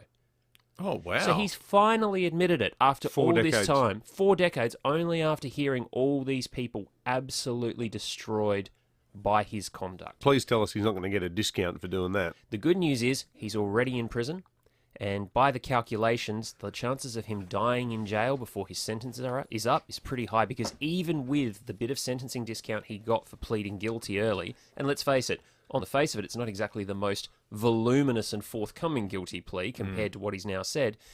The court's saying they're already looking around the 12-year mark. He's already in prison. He's already in prison. His bail's been revoked. That mother... So he had bail until last week, earlier this week, and the judge went, you're going inside today. I'm sure if she had her time over, she would have acted differently, but not trying to let her off the hook. It sounds like she's racked with remorse and contrition about what she did. I can't help but think that she was almost caught up in that power structure too, and didn't know how to handle it, and would have had evil men in her ear saying, no, this is being dealt with. But misguidedly evil men too. I mean, they're choosing to believe what he said. I put it this way.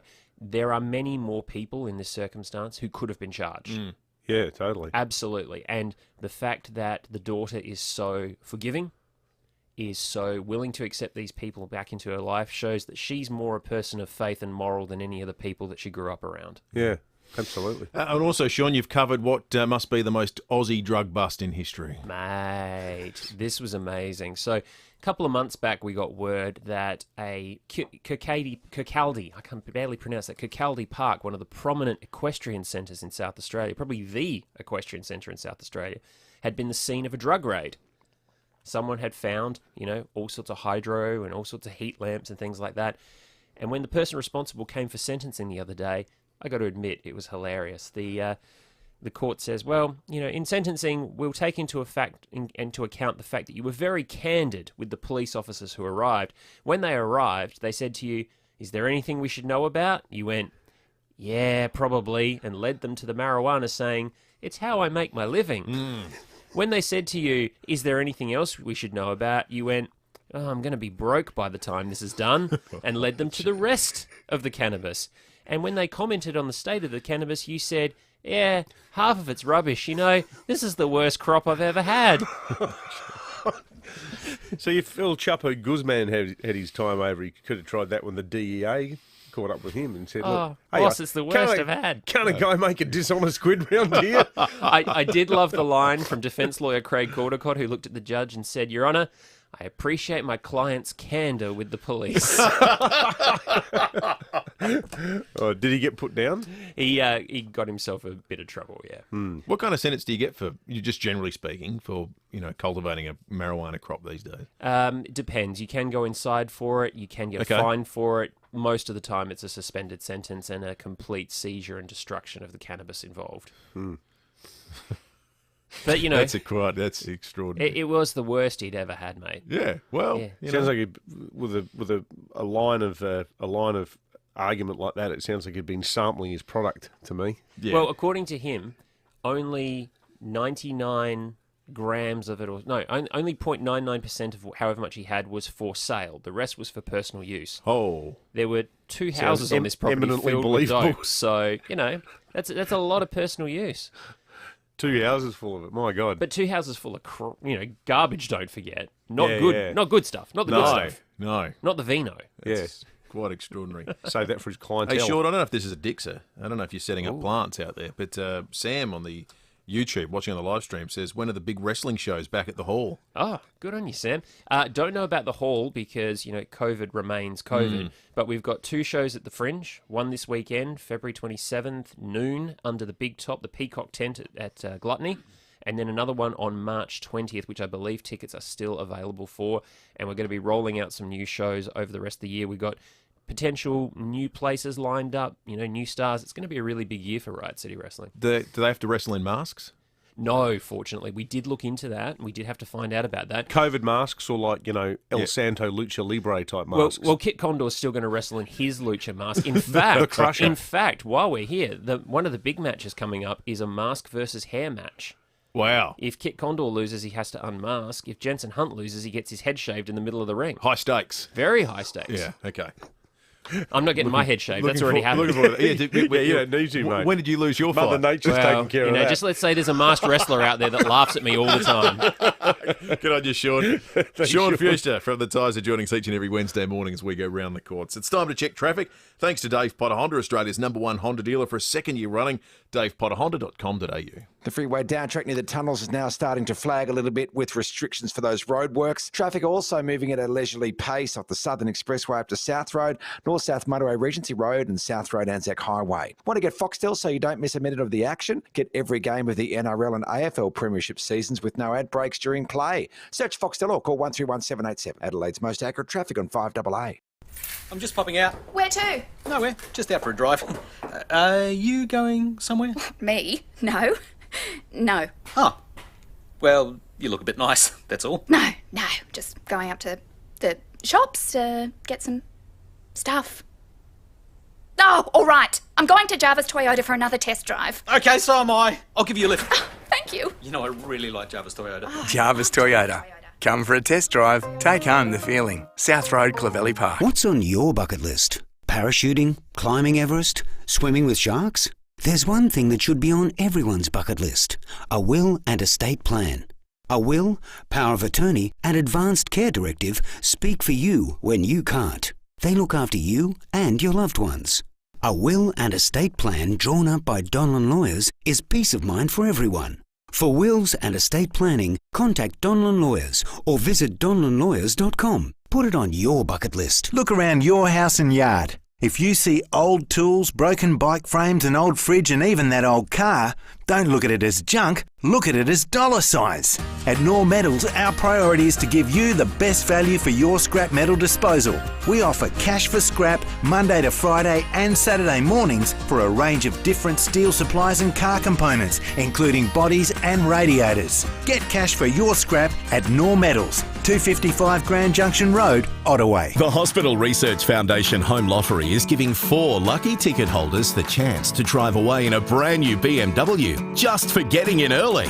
Plus, your tickets stay in the draw for the fully furnished Scott Salisbury home on the Esplanade at Henley Beach that comes with $1 million cash. With over 15,000 prizes, your chances of winning are 1 in 15. Get your tickets by midnight Friday at homelottery.com.au. Proceeds improve the lives of every South Australian. Licence M13939.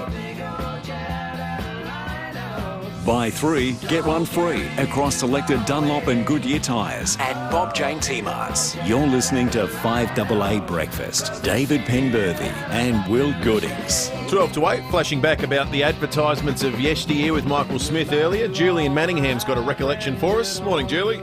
Morning, boys. How are you? Yeah, Good, thanks, Julie. I did think of one from years ago, and it's Where Do You Get It? Oh, it's David's Do you favourite. remember that? He I know. actually reacted physically Yeah, I know. when he It'll just drive you mad now say all it. day. Say it again, Sorry Julie. about Say it that. again for people on the live stream to watch what David's face does. Okay, you ready? Yep. Where do you get it? He looks visibly in pain. Help me out though, Good. Julie. I was aiming for that. I was aiming for that. And there's also another one. There's another one. Yeah. Haggle Co. Oh yeah. That Which guy. will go down in history. And the latest one is he does a Seinfeld. Have you seen it? Yeah, it's just And terrible. He says, you got to see the bargains. What about he did that Van Halen one last Oh, year? my God.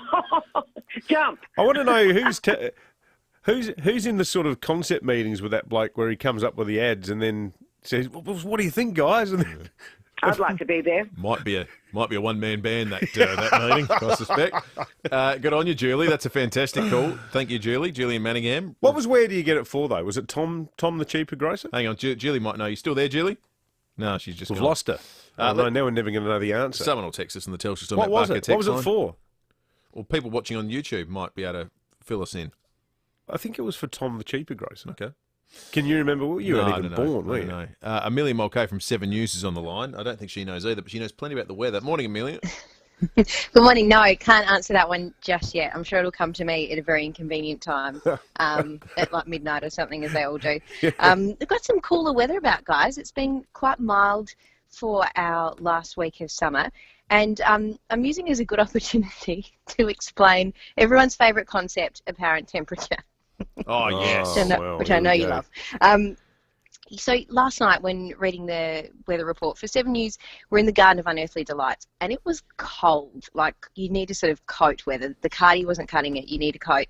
And I was checking the apparent temperature. It was around 18, 19 degrees, but it was quite breezy. And so the apparent temperature was more like 14. And even this morning, if, you were up early, maybe going to the gym or going to work early or what have you, at about 6 a.m, the temperature was 14 degrees, but we had these cooler southeasterly winds around. They were getting up to almost 20 k's an hour about town. That made it feel more like 9.6. So a good example of, these southerly winds, these southeasterly, southwesterly winds that we've been seeing a lot lately, and we're going to see this week, the impact they'll have on just how you feel. So the apparent temperature is sort of a funny little equation that takes into account the current temperature, the wind, and the humidity, and how that makes the body feel. So, the body sort of has, I guess, what you'd call body warmth, or a bit of warmer air around it. And when there is a bit of wind picking up, it sort of strips that warmer air down, so you do tend to feel the wind chill. And so that's sort of how you're going to feel, unfortunately, today as well. We've got those cooler, breezy conditions around, not annoying, but just, enough to sort of, I guess, feel the chill. So we're going for a top of 23 degrees, but if, you haven't left home yet, grab a jacket or a cardi or something, because you will probably maybe notice to feel it either on the way home or when you least expect it. The midday sun's always great, but then it's more the evening or as you're heading home or in the morning that you do feel those windy conditions in particular. Yeah. 23 degrees on Thursday, and then we slowly warm up. 24 Friday, 26 Saturday. For the last day of summer on Sunday, 27 degrees and sunny. And then we just warm up next week. It's up to 31 degrees by Tuesday. So eventually getting there, guys, but still some cooler days on the way. Very nice. Good on you, Amelia. Beautiful. Good explanation too. Amelia Mulcahy from 7 News. Kitty on the the 5AA Breakfast Twitter account says the Cunno's ads were my favourite. He had such chaotic energy. That's true. Maddie's put in a vote for the Deltones Bob Moran ads. Was it the Deltones? The song was the Beach Boys. It was the Beach Boys song. Barbara Ann became Bob Moran. Barbara Ann. That's right. Great song. Great ad. It's 8 to 8, and it's time for John Blake. Detective Harry Callahan. You don't assign him. You just turn him loose. Hey, nice to see you all here at the Garden of Unearthly Delights. Good to see you all social distancing. Very responsible. Let's have a good time. G'day, mate. How you going? Hello. What's up? Stop the dancing. Dancing? Well, I can't do much about that. The people just got up and started dancing. In my opinion, that's fine. Well, opinions are like assholes. Everybody has one. I don't think it's nice you laughing. Well, I'm just trying to cheer you up. You seem a bit aggressive because people are dancing. Can I cheer you up somehow? Go ahead. Make my day. All right, then. Do you like electronic music? Because I can play some Daft Punk for you. And they've just announced they're breaking up, so that might be... How much of the shit do I have to listen to? Oh, this is ridiculous. Get out of here. What, so you're telling me I have to shut down because people are dancing? Listen to me, you sawed-off little runt. But I have to play the music. I'm the Tooth Fairy. Oh, really? A gun? There's got to be 100 reasons why I don't blow you away. Well, what's the main one? To tell you the truth, in all this excitement, I kind of lost track myself. Well, I think the main one would be because I was just playing music, and you don't shoot people for that. You've got to ask yourself one question. Yeah, and that would be, why am I getting shut down, and do I need the aggravation? Well, do you, punk? No, I don't, and this is the Garden of Unearthly Delights, where everything's supposed to be happy. Oh, no! Thinking of dancing? Think about the impact. Authorised by the Government of South Australia and Clint Eastwood. Oh, how about that? They got their best man on the job. Dirty Harry Callahan. He's just one of the all-time great movie characters. Yeah, exactly right. It's sort of... It feels like a miscasting of his talents to have him sort of just shutting down dancing at the Garden of Earthly Delights, though, doesn't it? Mm. I mean, it's not what... I can't imagine it's why anyone really got into the force, is it? Yeah. Oh, I reckon there's all sorts of things the police have been doing for the last 12 months with the gun. Is this really what I signed on for? Yeah, I agree.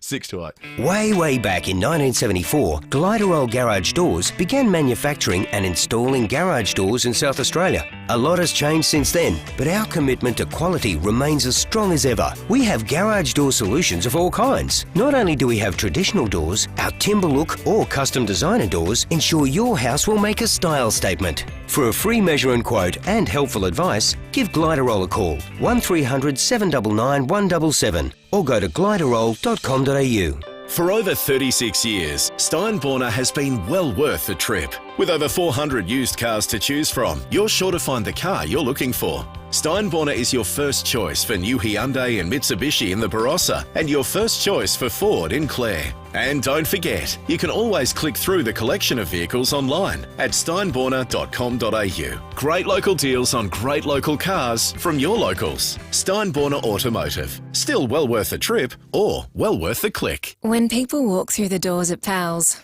the first thing they say is wow. Not only because of the size and the selection, but also because of the team. Sam and Jamie have tasted every drop. They and their team can recommend a whiskey that's just as good as that hard-to-find Japanese one, if they don't have it, that is. Or a beautiful red that's reminiscent of that outstanding cellar door you once travelled so far to visit. Parafield Airport Liquor Store. Pals, next to Roulette's Tavern, Kings Road, Parafield. Mate, welcome to KO. Sport lives here. You're going to love it. Just a heads up though, with the biggest stars from over 50 sports living in one place, parking out the front can get a bit hairy. Yesterday, Scott Pendlebury had to reverse parallel between Cam Waters' supercar and Ben Simmons' new Ferrari. He was bricking it. KO. Sport lives here. Stream over 50 sports live and on demand. New to KO, start your 14-day free trial. 9 News, weeknights at 5, nightly at 6. The switch is on to the news that's live and local. 9 News, made in Adelaide. Bob Jane T-Marts, up to $100 instant cash back across selected passenger, performance, SUV and 4x4 tyres. You're listening to 5AA Breakfast. David Penberthy and Will Goodings. Coming up to 3 minutes to 8. We've got a $100 wireless gift card to give away after 8 o'clock. Inspired by something we're going to speak about with South Australian Senator Anne Rushton, who'll join us also. But first, Lynn and Elizabeth's called in to talk about some of her favourite, or maybe it's least favourite ads of yesteryear. Lynn, good morning to you. Hi, how are you? Good, thanks, Lynn. This is showing my age. I think it was back in the time of black and white TV, I'm not sure. But there used to be a gopher, and excuse my voice, but he'd sing, "Brusha, brusha, brusha, here's the new Ipana. It's dandy for your teeth." That was excellent, Lynn. I must be in the same age bracket as you, because I can remember that ad. Yeah. He looked like a chipmunk. Yeah, that's right, with these two big teeth. Yeah. And Ipana was the toothpaste. Yeah. Actually, it might not have been black and white TV, because I think that the Ipana was a yellow box. Came in a yellow box. I can't remember. God, that's years ago. Can you remember the year you got a colour television? No, my dad wouldn't get a colour television for quite a few years because he didn't believe it would work. We were late. I reckon we were like really late 70s. And I remember the first thing we watched, Dad was so excited, was Pop Black. All right. I used to love you could that see show. it was the golden era of snooker. Hurricane Higgins, Ray Reardon, Australia's own Eddie Charlton. Yeah, Eddie, I remember Eddie Charlton. Yeah. There was that great bit of commentary. Was it Whispering Ted Lowe was the commentator? Yeah, and that's right. He famously said once, Yeah. and Hurricane Higgins lines up for the pink, and for those of you with black and white television, that's the one next to the blue. Good on you, Lynn. Thank you for that. Thanks, Appreciate Lynn. it. Lots of lovely memories coming through. Keep them coming. We'll continue to take your calls right throughout the morning. 8223 0000 is the number. Probably time for a couple of texts. Yeah, there's a whole mountain of text. I'll tell you what, we're just getting text after text after text about the crash at Goodwood Road. Now, one of them sums up the rest of them. It says, this should be an election platform.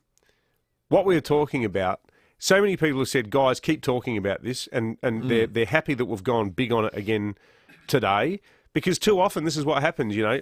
Something like this occurs, and the following day the caravan moves on, and journos can be their own worst enemy sometimes, and there's a message in this for everyone, I reckon, who's involved in covering these sorts of things, where people go, oh, that happened yesterday.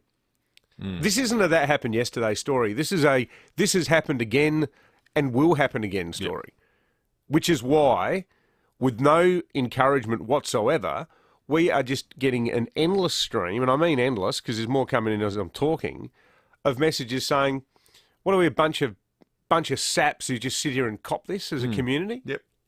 That's how we feel. That's how we feel. So, you know, Stephen Marshall, Peter Malinauskas, over to you, guys. You know, the executive arm of government does wield statutory power over the judiciary. That's the way our country works. And, you know, I'm sure there's plenty of chin scratchers sitting around at the Lidgetwood building talking about judicial independence, or a few defence lawyers arcing up about it. But the reality is the parameters for sentencing are set by Parliament, reflecting the will of the people. And it's time for us to muscle up more on this stuff, because it's just not bloody acceptable. And if you don't think that people, when it comes to February this time next year, that live in those southern seats that use Goodwood Road all the time, won't be thinking about this, you're mad. Yeah, totally. This is an issue that's statewide, but it'll have very local repercussions in an election sense. Those people that use that street, use Goodwood Road, will think about it every time they drive along it. Now, you can be the party that gives them something positive to think about it. Yeah. Or you can continue to support a system whereby nothing changes. And they'll remember that too. They'll remember that too. And there'll be more streets between now and then. There'll be more and more streets. Minute after 8, we've got a nice text on the Telstra Mount Barker text line from John, who says, please do not go back to Facebook. Some of us don't use it. YouTube is fine, and I put it on my smart 82-inch TV. Magic. Good Lord, John. None of this was built to be shown on an 82-inch television. That said, glad you do it. What a terrifying concept. It truly is. The good news for you, John, and everyone else watching on YouTube, is we're not going to remove a platform. We're only going to add to them. Yeah. So multi-platform. 5AA.com.au, YouTube, Facebook eventually as well. It will be available everywhere. Oh, yeah. In fact, you'll be asking... LinkedIn. You'll be asking the media companies to get rid of us. Can I watch something else? The Taste app. Love that app. Breaking 8 coming up in just a moment. Online, on DAB Digital Radio, and on 1395 AM. Talking Adelaide. This is Adelaide's 5AA.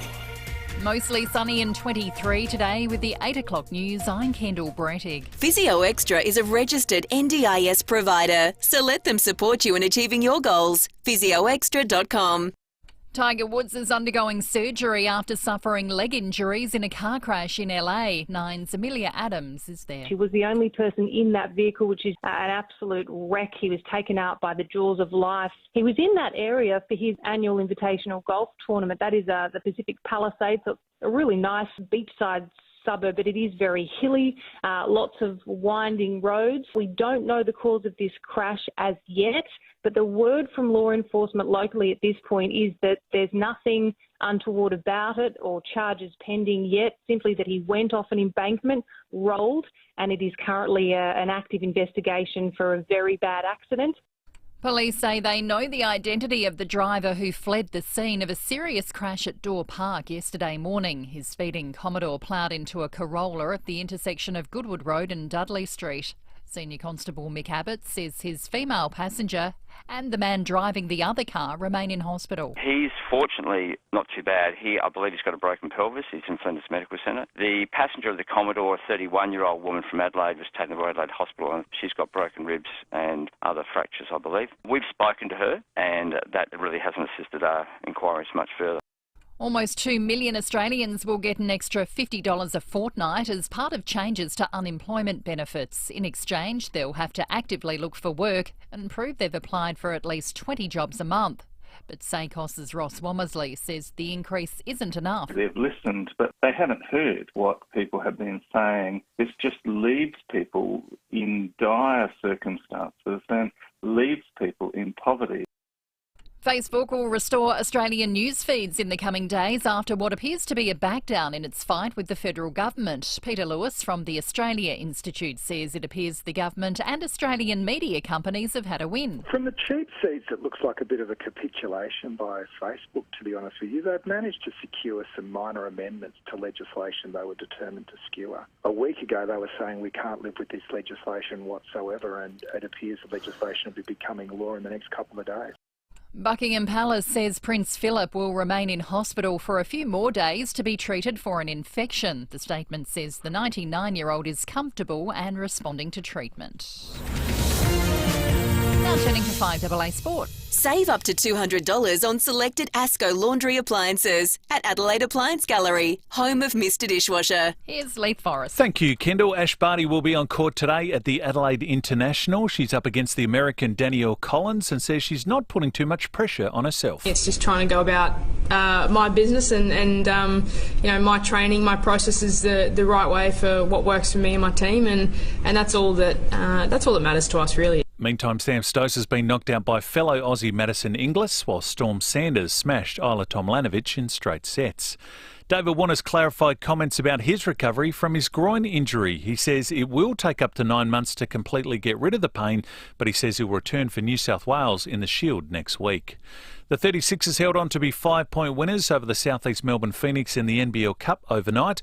Coach Connor Henry happy with their teamwork down the stretch. You know, we've had moments this season where we've had leads and we decide to go it alone instead of getting it through hands and making our opponent guard us. So we're still learning, this young group, but I'm really pleased the way we bounce back. And in the Champions League this morning, Chelsea lead Atletico Madrid 1-0, while Bayern Munich are 4-1 up against Lazio. And in the Premier League, Leeds defeated Southampton 3-0.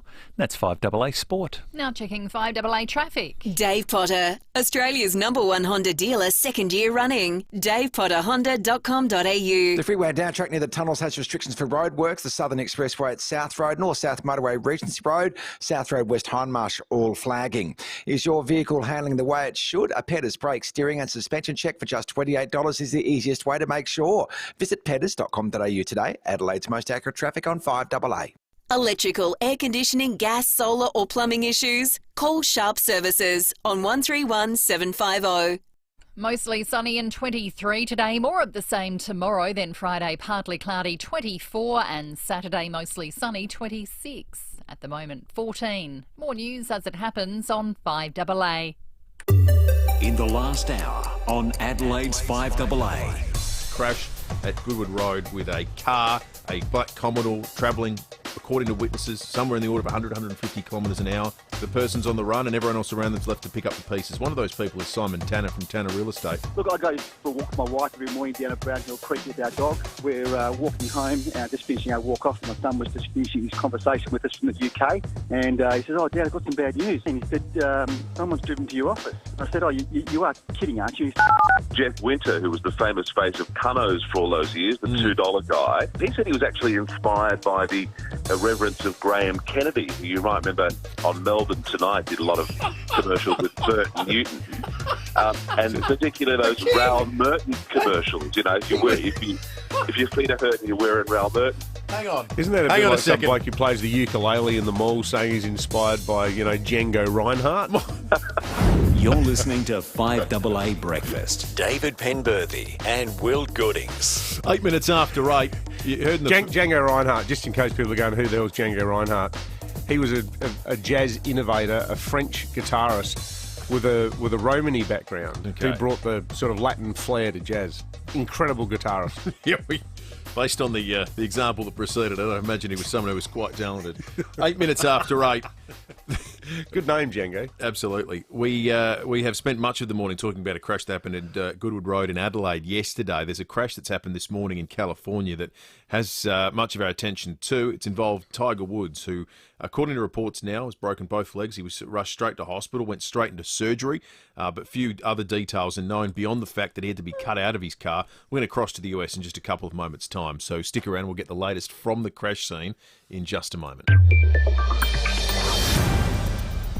Well, in light of this morning's breaking at 8, you would be within your rights to ask the question whether the government, the health department and the ambulance service is serious about stopping the problems of ramping and addressing staff concerns about workload, stress and the management of sick patients, or is it more interested in controlling the public debate surrounding them? Because we have obtained a circular that was sent out yesterday by the Chief Executive Officer of the ambulance service, David Place. And it follows on from a number of interviews and public statements that AMBOs have made. We had an AMBO on the show a couple of days ago and she was terrific, doing a bit of truth-telling about her daily life, manning an ambulance. So this is what the CEO sent out yesterday. Public comment and handling official information. It is timely to issue a general reminder that as public sector employees, we are all required to comply with the Code of Ethics for the South Australian Public Service Code, and we should be familiar with the code. SA ambulance service volunteers are similarly required to comply with blah-de-blah, another code mentioned, which contains similar obligations to the code. Public sector employees will only make public comment in relation to their duties. The public sector or the government, including policy and programs, when specifically authorised to do so. Such comment will be restricted to factual information and professional advice and avoid the expression of personal opinion. Public comment includes providing information. Public sector employees will not access or attempt to access official information other than in connection with the performance by them of their duties and as or authorised. Who wrote this? Sounds like a lawyer wrote it. It is important for all employees to be familiar with the code, mainly including because employees may commit misconduct if they contravene the professional conduct. So what all this gibberish means when you translate it into actual English is shut up or we might sack you. And let's remember what the message they came on to tell us earlier this week was. The message was, the current working arrangement is dangerous for you and for us. I mean, I can't imagine an interest that's more in the public. It's 100% in the public interest. And what it shows is that this government, like governments everywhere in the modern era, that they want to ensure that their army of press secretaries and departmental media officers are in charge of the flow of information, or in their preferred case here, the non-flow of information. That's embarrassing. By archly hinting that you're actually prepared to take disciplinary action against any AMBO who dares speak up about it. It's a disgrace. What a complete embarrassment that is. I don't know how that bloke can... Is that really why he sort of went into public administration, to monster his own staff? David Place, if you're listening. It's know your place. Just repeating, is what he's saying. Ambulance workers are fearful that they might die or they might not be able to save you from dying. And the state government's message is, we don't want you knowing about that.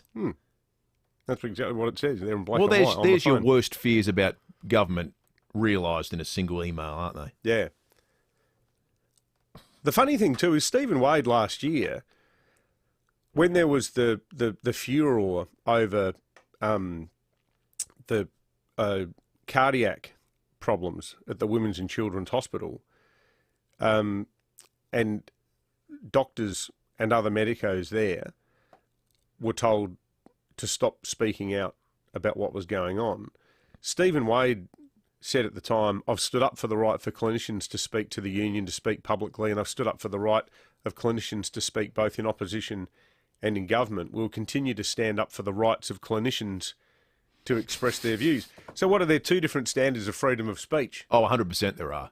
And there's been more than a few eyebrows raised in the past about that. There is protected species. Clinicians can speak up. And why can't the people with someone having a heart attack in the back of an ambulance speak up? Oh, well, are they just the grunts? Yeah, well, I guess they can't be trusted. It's pretty damning, that email. Completely embarrassing. Time to check traffic thanks to Dave Potter Honda, Australia's #1 Honda dealer for a second year running. DavePotterHonda.com.au. Traffic getting busy on the freeway down track from Stirling, the north-south motorway down to Regency Road, Raglan Avenue, Ascot Park between Marion Road and South Road's also suffering. Ultratune has been voted #1 3 years running for value for money and customer service by CanStar, getting a 5-star rating. Search Ultratune to find a service centre near you. Adelaide's most accurate traffic on 5AA. Rowie Sport Show. It's no longer Chairman Bartlett, it's President Bartlett joining me. I think he's a Demons fan, certainly Fox Sports host, Tom Morris. Tom, welcome. Hey, are you a Demons fan? I am a Demons supporter, yeah. Okay. 4 p.m. weekdays. What's happening here? This is garbage, Tom. Well, I'll talk to you through the prism of being a journalist rather than a fan. I don't let my membership get in the way of my job. I do. Melbourne President... Rowie Sport Show on 5AA. The Hospital Research Foundation Home Lottery is giving 4 lucky ticket holders the chance to drive away in a brand new BMW just for getting in early. Plus, your tickets stay in the draw for the fully furnished Scott Salisbury home on the Esplanade at Henley Beach that comes with $1 million cash. With over 15,000 prizes, your chances of winning are 1 in 15. Get your tickets by midnight Friday at homelottery.com.au. Proceeds improve the lives of every South Australian. Licence M13939. For most business PC brands, a 4-hour service guarantee means they'll call you back in 4 hours. But at Leader Computers, a 4-hour service guarantee on Leader's business range means they'll come to your worksite and have you back in business inside 4 hours. Leader Computers are local, made here in Adelaide with better service, better support and speedy turnaround times. Live life local. Live life Leader. Leader Computers. Find your local dealer at leadersystems.com.au. Saturday, March 6 is the Lions Australian National Awareness Day. Thousands of dedicated Lions volunteers will be running fun activities all over SA to let you know they do more than just sausage sizzles. Your Lions Club helps raise funds for much needed services and charities in your community. So, if you can feel a lion stirring in you, visit your local Lions Club and help make our communities a better place to live, work and grow. Visit lionsclubs.org.au for more information. At Specsavers, go glare-free this summer. Get free polarised lenses in your second pair. That's a saving of $100 when you choose 2 pairs from the $149 range or above. Ends March 3. Only at Specsavers. Conditions apply. Adelaide's newest Skoda showroom launches with its newest release. Visit the all-new Java Skoda West Terrace in the city for the Skoda Kamiq, a city-sized SUV that's compact on the outside and curiously roomy on the inside. Kamiq features wireless phone charging, lane and blind spot assist and more, earning it the title of News Corp Car of the Year and a suitably compact price from $29,990. Visit Adelaide's newest Skoda showroom, Java Skoda, 193 West Terrace in the city. MVD 285011. 9 News, weeknights at 5, nightly at 6. The switch is on to the news that's live and local. 9 News, made in Adelaide. Bob Jane T-Marts, up to $100 instant cash back across selected passenger, performance, SUV and 4x4 tyres. You're listening to 5AA Breakfast. David Penberthy and Will Goodings. 17 minutes after 8. Heading to the US now. David Woiwod is at the scene of a crash involving Tiger Woods that saw him sent straight to hospital. David, good morning to you, mate. Thanks for talking to us. Just describe where you are and what you can see. Well, I'm a couple of hundred metres from the crash scene at the moment. As you could imagine, police are keeping everyone well back at the moment. Plenty of tape there. Huge police and media presence here, as you could well understand. Of course, Tiger Woods isn't here at the moment. He was taken from that car, and I don't know if you've seen the pictures, but it's been absolutely destroyed. He's done a real job of it. But the good news is, and this has just broken in the past half hour or so, that his injuries are non-life-threatening at this stage. Now, that being said, though, we still understand that he's in surgery at the moment, and a lot of that attention at this point focusing around his leg. There's been some reports here in Australia, David, that both his legs have been broken. Has there been any confirmation of that? We've had no confirmation. At this point, all we've had is a statement from his long-term agent saying that the focus of that surgery, and it is marathon surgery at the moment, it's really rolling into like its 5th or 6th hour now, we understand, has been focused on his legs. But you just got to have a look at the state of that car that he was pulled out of earlier today, guys, if you can pull up a picture of that, Yeah. he has crumpled it. It is like a Coke can at the moment. He has rolled it down this embankment. It's resting on its driver's side at the moment. So we understand that when the fire department actually came down here, that used the jaws of life to drag him out through the windscreen before they took him away. So he's done a huge job. Wouldn't be surprised if it's just broken legs. I think he'd have to consider himself fairly lucky. So what's the road in that area like?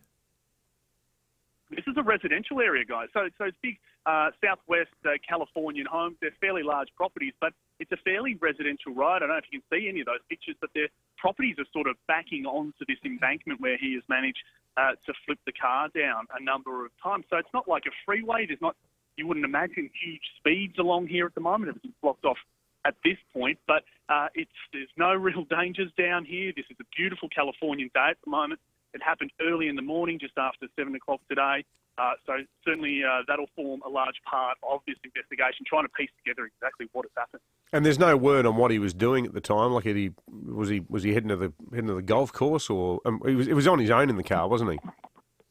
Yeah, he had been hosting, I think it was called the Genesis Invitational. That was nearby around the Palisades. So basically one of those corporate days where he'd taken out a number of celebrities and other people. In fact, celebrities have been tweeting over the past 24 hours or so pictures of them with Tiger Woods. So he'd been there. In fact, that car, I should say, was a courtesy car that he had. You can see the imprint of the Golfing Invitational logo on the side, the passenger side of that car. So he's in the area. That was all over, though. So perhaps he was on his way out of town, leaving. Not sure, but they're not getting that car back, that's for sure.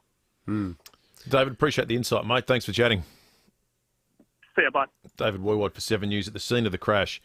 We hope most of the damage has been done to the car, albeit clearly some's done to Tiger Woods, given he's in surgery at the moment. But the good news is it's not life-threatening. The car is an irretrievable mess. Yeah, as David said, it was crushed like a Coke can, and the extent of his injuries isn't yet known, but the fact that the operation's still been going. Tom Wren told us about it almost 2 hours ago, so and the fact that he's still there on the operating table is pretty concerning. Now, apparently O.J. Simpson's had something to say about this. Sunday, watching the Genesis Open and watching Tiger be interviewed, my daughter was in the kitchen and she said, "Dad, Tiger doesn't look good." I said, "Well, he may be on some medication because he just had another back surgery." I don't know what that has to do with this. I do know this. After this last surgery, I'm a little surprised that the people around him, his manager and people close to him, would even have him driving. Especially if he's on some pain medication, they should have had a driver for him. This is a good illustration of what happens in the world right now. That to me sounds like a bunch of totally wild speculation. It was posted by O.J. Simpson on his own social media. Him just opining about what he thinks might have been the cause of a serious road accident. But that's a great example. That's what happens in the world now. Have you seen that amazing Nat Geo documentary, the 5-part series about O.J., An American Story? It's incredible. Oh, it's fantastic. One of the best documentaries I've ever seen. And the extent to which a guy who so massively, all the evidence pointed to him just being a shocking bloke, a violent thug towards his partner, and how, because of his superhero status and the backdrop of racial divisions and so on in America, it just became like a racist cop. barracking exercise. Yeah. Well, yeah, that cop, Mark Furman, no doubt, that guy was an absolute shocker of a bloke. Yeah. But the whole thing is just, it's like, where does real life stop and the movie culture begin? Like, watching that entire thing, it felt like some made up story. Yeah, it's America. Culturally, it's a very different place. But how weird, wouldn't on taste grounds you think twice? Like, if someone prominent had an accident in Australia, it would be seen as quite un-Australian to jump on social media and start talking about it. I reckon he was on. Yeah, imagine thinking to yourself, was he on medication? I think my daughter thought he was on medication. I better go and share that. Unbelievable. Yeah. 23 minutes after 8. There was a bit of an extraordinary scene recently in Rundle Mall. You may have seen this online. The advertisers covered it, whereby a young man, you might know the busker at the centre of this. I've certainly walked past him 1,000 times doing his shows. Rashawn Daniels, who is known as Basketball Man. He does basketball tricks in the mall. You always has a massive crowd, a little PA system. He's good. He's fantastic. He seems like a really good bloke, Yeah, too. and he's really engaging. Well, during his show, some little shit went and spat in his face.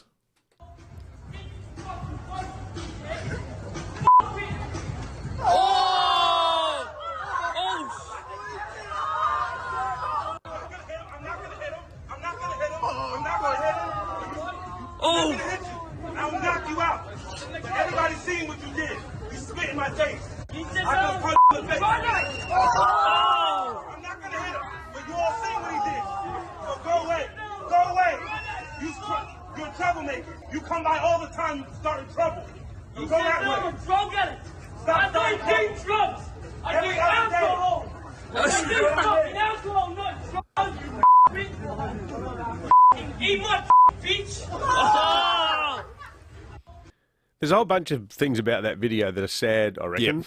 The first is that it was the first thing that my son, Jim, who's in year 10, told me yesterday when I picked him up after school. He said, "Hey, Dad, check this out. Every single person I know at school has watched this on Instagram." And the reason that every kid in Adelaide who's got access to a smartphone, which is pretty much all of them, has seen it, is that there were people just standing there as all as this was happening, filming it on their phones. And then the other thing that I thought was sad was that in the video you see a couple of grown men tiptoeing around this thing like it's got nothing to do with me. And when so many people saw the spitting, and I suppose they might argue that, well, the video itself is damning and I was doing my civic duty by filming it. I don't know if filming it and forwarding it is necessarily, the right civic response to these things. I think walking past it's not much of a response if you're a grown man and can see that there's a guy in distress. Maybe people were confused by the circumstances because if you got there late, all you would have seen was this African-American dude who was pushing this kid onto the ground. But the thing is, anyone who was there and saw it would have seen the kid, the teenager, who's clearly got massive issues, was abusing him with foul language. All that swearing is coming from the kid, not the African American man. The kid was the one who did the spitting, and it just becomes a bit of cheap social media fodder. This guy, the basketball man, Rashawn Daniels, everyone that I've spoken to says he's like a much-loved performer there in the mall, and people really like him. Yeah, and he's not in your face. He's not one of those. He's not annoying at all. And this kid's hassled him a number of times. All week. Did it for a week, came around interrupting his show and causing issues. This was a full-blooded spit an inch from his face. Oh, it's this disgusting. Kid is lucky. This guy, Rashawn Daniels, is clearly a good bloke because he grabs him to sort of protect himself and push him away. Yeah. And then says to the crowd, "I'm not going to hit him." Yeah. I think he would have been well within his rights. Oh, that kid deserved an absolute belting. If that's what happened, I know no one's encouraging punching, okay? But you get spat on in your face from an inch away, and that's what results. No one there goes, well, no one could have seen that coming. And he actually says to the crowd, almost like it's part of the show, "I'm not going to hit him. I'm not going to hit him." He assures people. And the kid comes at him again. He grabs him and pushes him away again. "I'm not going to hit him." His restraint and how he handled that situation is just a credit to him. That is a very, very decent human being put in an impossible circumstance by a total little lowlife. His decency is further underscored by this. Now, we've spoken here at 5AA to SAPOL this morning, have given a statement saying, "We are aware of the incident. The gentleman does not wish to pursue the matter through police, and so we are not investigating at this stage." The police, so good on Mr. Daniels for saying he's not chasing it. He's not going to try to go after the young bloke through the cops. But I think, and we haven't had any comment on this from SAPOL, I think the police need to talk to him. But more importantly, this young bloke, well, I know his name because Jim showed me his Instagram page. So he's put it up on his own Instagram, has he? Everyone knows who he is. He's named on Instagram. Like, are his parents doing anything about it? Does he just go down the mall on his own and hang around gobbing on people all day? Spitting is assault. Yeah, it is assault. There's been cases where people have been jailed for it. But I don't know, like unless he's got some full-blown mental health issue, which is possible, it does beg the question, if your child is that behaviourally troubled, why aren't you doing more about it as a parent? 29 minutes after 8. The state government's record infrastructure investment is creating thousands of jobs. We're building what matters to provide safer roads, access to better healthcare closer to home, world-class schools for our kids, and affordable housing. We're creating more jobs and better lives for South Australians. Because the things that matter to you matter to us. To learn more about the projects in your local area, visit sa.gov.au. A message from the Government of South Australia. Frayed laces, soles worn to the ground, holes too many to count. These are shoes that will be worn every day. School shoes of a child living in poverty. A child that just wants to fit in. Billy's shoes. Going back to school can be very different for the 1 in 6 Australian children living in poverty. Please sponsor a child and help give them the school essentials they need.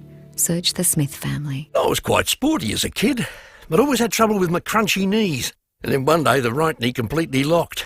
My GP advised me to see a surgeon, so I went on the internet and thankfully found the Joint Replacement Clinic, who explained I needed total knee replacement. That was the bad news. But because of my medical insurance, there was no gap, not a single expense. And with the new knee, I'm swinging the old clubs again. Ask your GP or visit thejointreplacementclinic.com.au. Renewing mobility, restoring life. Attention business owners and ABN holders. Can you believe it's February already? If you want to take delivery of a new Toyota before June 30, you've got to get your order in now at Peter Kittle Toyota. Don't write it on a sticky note. Don't try to remember it. Just get it done. Place your end of financial year business car orders now before you're too late. Call or visit peterkittletoyota.com.au and place your order with our team of fleet specialists. Job done. Peter Kittle Toyota. Car buying made easy. MDL 284343. Way back in 1974, Gliderol Garage Doors began manufacturing and installing garage doors in South Australia. A lot has changed since then, but our commitment to quality remains as strong as ever. We have garage door solutions of all kinds. Not only do we have traditional doors, our timber look or custom designer doors ensure your house will make a style statement. For a free measure and quote and helpful advice, give Gliderol a call. 1300 799 177 or go to gliderol.com.au.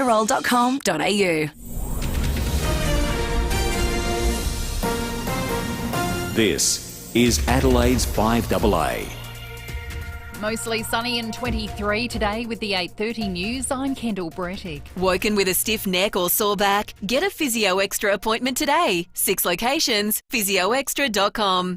Police are examining the wreckage of a car crash which has left golfer Tiger Woods needing surgery on broken legs. The 45-year-old's car ran off the road into a ditch in LA. American golf journalist Ryan Ballingy says it's not his first road accident. He has been arrested for driving under the influence. He did that in Florida when he was leaving his restaurant in the Jupiter, Florida area a number of years ago. That's not to say that any kind of substance was involved in this situation. There's nothing to suggest that at this point. Small business groups are concerned workplaces will be liable for workers who contract coronavirus on site. Employers can't legally make their staff get vaccinated, but they do have an obligation to minimise the risk of exposure in the workplace. Council of Small Business Chief Peter Strong says there's still a lot of unknowns. The people in the middle are going to be the small business owners, and it's not acceptable that they're going to be responsible for somebody else's decision, or they're going to be responsible based upon regulation that gives protection to others, but not to the people that employ or serve those others. South Australia is on track to relax border restrictions with Greater Melbourne tomorrow. The State Transition Committee is also considering easing restrictions on gatherings and events. The federal government's been accused of wasting an opportunity to significantly raise unemployment benefits. More from Nine's Michael Packey. The job seeker rate will increase by $50 a fortnight from April. It's the first permanent rise in about a quarter of a century. But welfare and business groups argue it should have been more generous. Unemployed mother of 3, Mandy Webber, says the new rate will do very little to help her. Just we'll be back to cutting meals again, back to cutting medication again. Treasurer Josh Frydenberg maintains the increase is fair and recipients are encouraged to find a job. It's not expected to be a payment that somebody is on indefinitely. Labor has reservations about the changes but is likely to support them.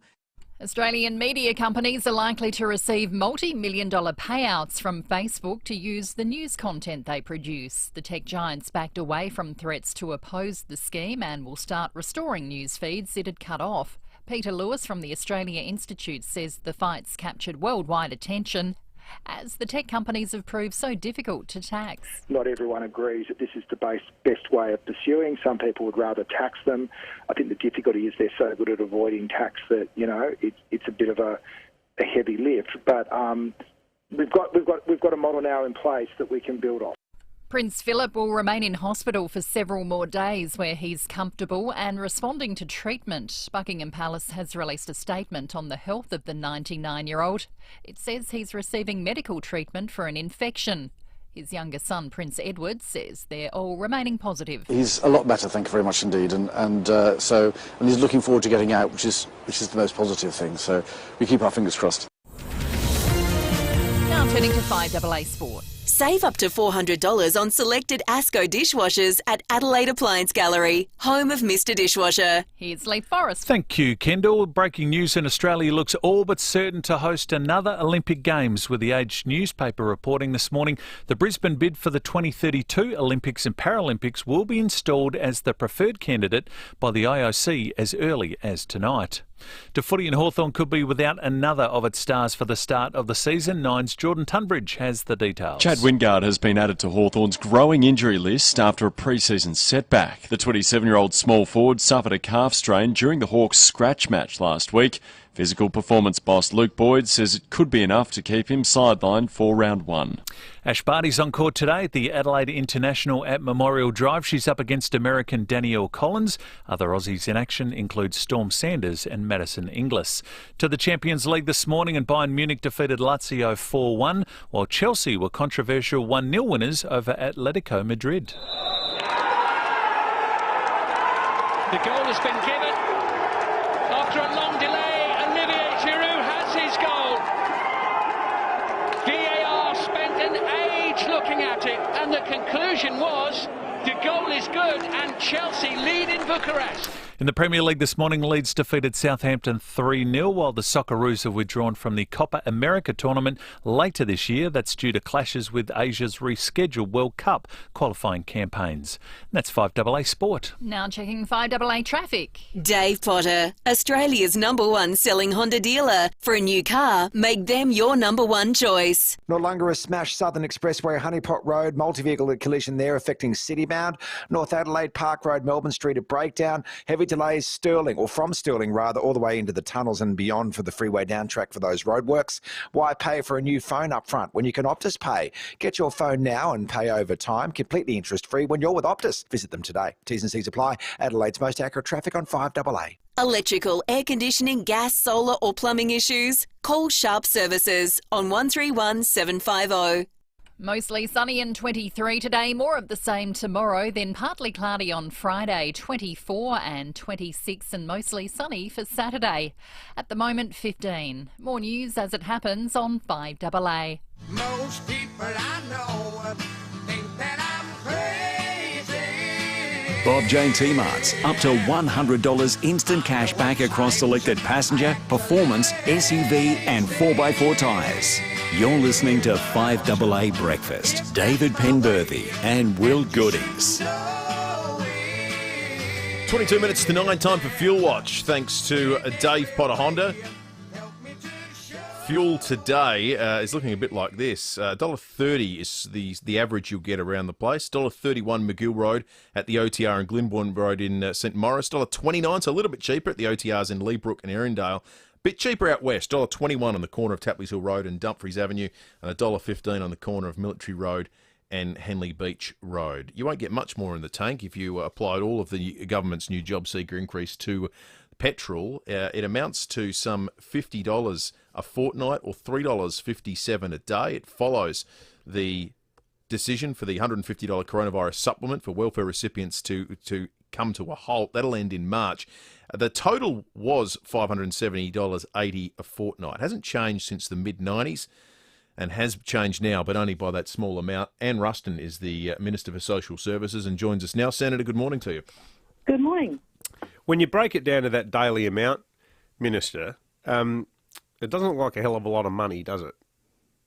Well, I mean, it's got a $9 billion price tag on it, so that's an additional $9 billion that will be put into our working age payment system over the next 4 years to support people while they're looking for work. So, it's a significant investment, but clearly, this payment is supposed to support people while they're looking for work. But the most important thing that we can do is get them off these payments and get them into a job. So that's why there are a lot of other things that the federal government's doing to make sure that our economy is strong and jobs are being created. Because I would imagine that just about everybody who's on one of these benefits would rather have a job. Yeah, that's the other part of the discussion, though. Is that necessarily the case? I mean, when we've got to import workers from Vanuatu to pick fruit and so on, does that suggest that there are some people, potentially younger people who are on it, who aren't overly interested in doing that? Well, look, I think probably the strongest message I'd like to send out on that basis is to say to people, particularly single people with no children who are highly mobile and, as you say, young people, there are quite a lot of jobs. In my hometown, up in the Riverland, there are jobs in the seasonal jobs in the fruit and horticultural sector, and they're right across Australia. I mean, the agricultural sector is saying there's some 54,000 jobs that are going at the moment that are going unfilled. So, I'd certainly encourage people to have a think about moving. And we've also got a subsidy that we were able to offer to people if they move to these regions of $6,000 to assist them in their relocation expenses. So, we're really keen to encourage people because, first of all, we need to get our harvest off. But secondly, it's great for people to have a chance to get some earnings and hopefully that sets them on the path to a permanent job. What if you're not a young person? Well, I mean, obviously, if you're anybody who's able to put who's mobile and can move, I would certainly be encouraging them to move as well. If you're someone in your 50s who's lost their job because of COVID, you're not going to go fruit picking in the Riverland, are you? Well, I mean, obviously that's a choice, but when we don't expect people to make big moves for work, although I certainly would encourage people to consider it, and that's why we've put those incentives in place by that $6,000 incentive in place to say that we will help you if that's what you decide to do. But clearly it's about making sure that we put things into the marketplace to help businesses, because it's not governments that create jobs, it's actually businesses that create jobs. And so that's why we're putting other measures, whether it be assisting people to retrain, because some of the jobs that were before COVID won't come back after COVID, but there are lots of new jobs. They're jobs in the caring sector, they're jobs in the technology sector, and so we also think it's really important that we make sure that people have got the opportunity to be able to reskill and retrain so that they've got the best possible chance of getting a job of the future. Tom in Christie's Beach is called in. Morning to you, Tom. Yeah, good morning. Minister, I'd like to know why is the unemployment getting extra money, yet the people on disability cannot get any rise whatsoever since the COVID come in. And the other thing is, okay, we get discounts and everything else. I'm in private rental. I don't get any discount whatsoever. Well, look, Tom, we're talking about two different payments. I mean, with the disability pension, is paid at the highest rate, and we also made the payments of the two $750 payments and the two $250 payments. And I believe that you'll be getting one of those payments next week. So they are. We applied different initiatives to different groups of people, recognising, with somebody who was on a working age payment, the jobs market closed overnight last year, and we knew that there was no way that anybody was going to be able to go out and look for a job because everybody had closed down. And so we thought the way that was best to support people on the disability support pension and other pensions was to give you a number of one-off payments so that you would have that extra money to be able to help you through the COVID pandemic. Senator Ruston, can I ask you, on a different topic that's dominated politics over the last 7 days, as a female MP and as a Senate colleague of the Defence Minister, Linda Reynolds, who's been at the centre of this story, how have you personally found the last week, and what do you think needs to change in the culture at Parliament? Well, look, it has been a very difficult week for all of us. It's a very confronting situation, when you find out that, there are people in our workplaces, as Miss Higgins has come forward, who didn't feel that she was supported and she didn't feel safe in her work environment. And, I think we all have to take notice of that and take that very, very seriously, because it's not just about being safe in your workplace, it's also about feeling safe. And obviously Miss Higgins didn't feel that she was safe and supported in her workplace, and that is of great concern. But I think, what subsequently happened, we've got a number of inquiries that are being undertaken, and I really do look forward to hearing what comes of those inquiries and things that we can put in place, because, as an employer, and not just as not necessarily as a female, but just plainly as an employer who has responsibility for the care and welfare for the staff that work in my office, I take that role very, very seriously. And if there's things that I could be doing better, I'm more than happy to do that. And so I think, it's appropriate that we undertake this inquiry, and then we need to take very seriously any of the findings and make sure that they're implemented so that we've got the best possible workplace in Australia. Liz in Oakden, what would you like to ask the Senator? I'd like to know, Senator, what's the criteria for the $6,000 to move? If you are moving to a regional area, and they're actually on our website, I'll provide the website address details to this show afterwards, so that they can pass them on to you. So if you actually are going to an area that has been designated as an area of high need for employment, that you will be reimbursed up to $6,000 for relocation. There are requirements in terms of the amount of hours that you have to work to be eligible for it, but they're not particularly onerous. We're just really keen, because we think if somebody is prepared to make the move, that I'm sure that they'll stay as long as the work is available out there. So I'll get full details of that, and I'll send it through to David and Will, and I'm sure that they can pass it on to you. Senator, what's the process now with the federal government having lost its working majority in the Parliament? Craig Kelly quit the party. Is the expectation you've got to start sending really pleasant texts to Bob Katter? Do you have to pay him a visit in far north Queensland? What's the requirement? Well, I suppose there's two answers to that. One is that, I always engage with the crossbench, because their views are always very important in any piece of legislation that we're putting through. But I think Mr Kelly's made it very clear that his intention is to continue to support the government. He's already made a commitment in relation to confidence and supply.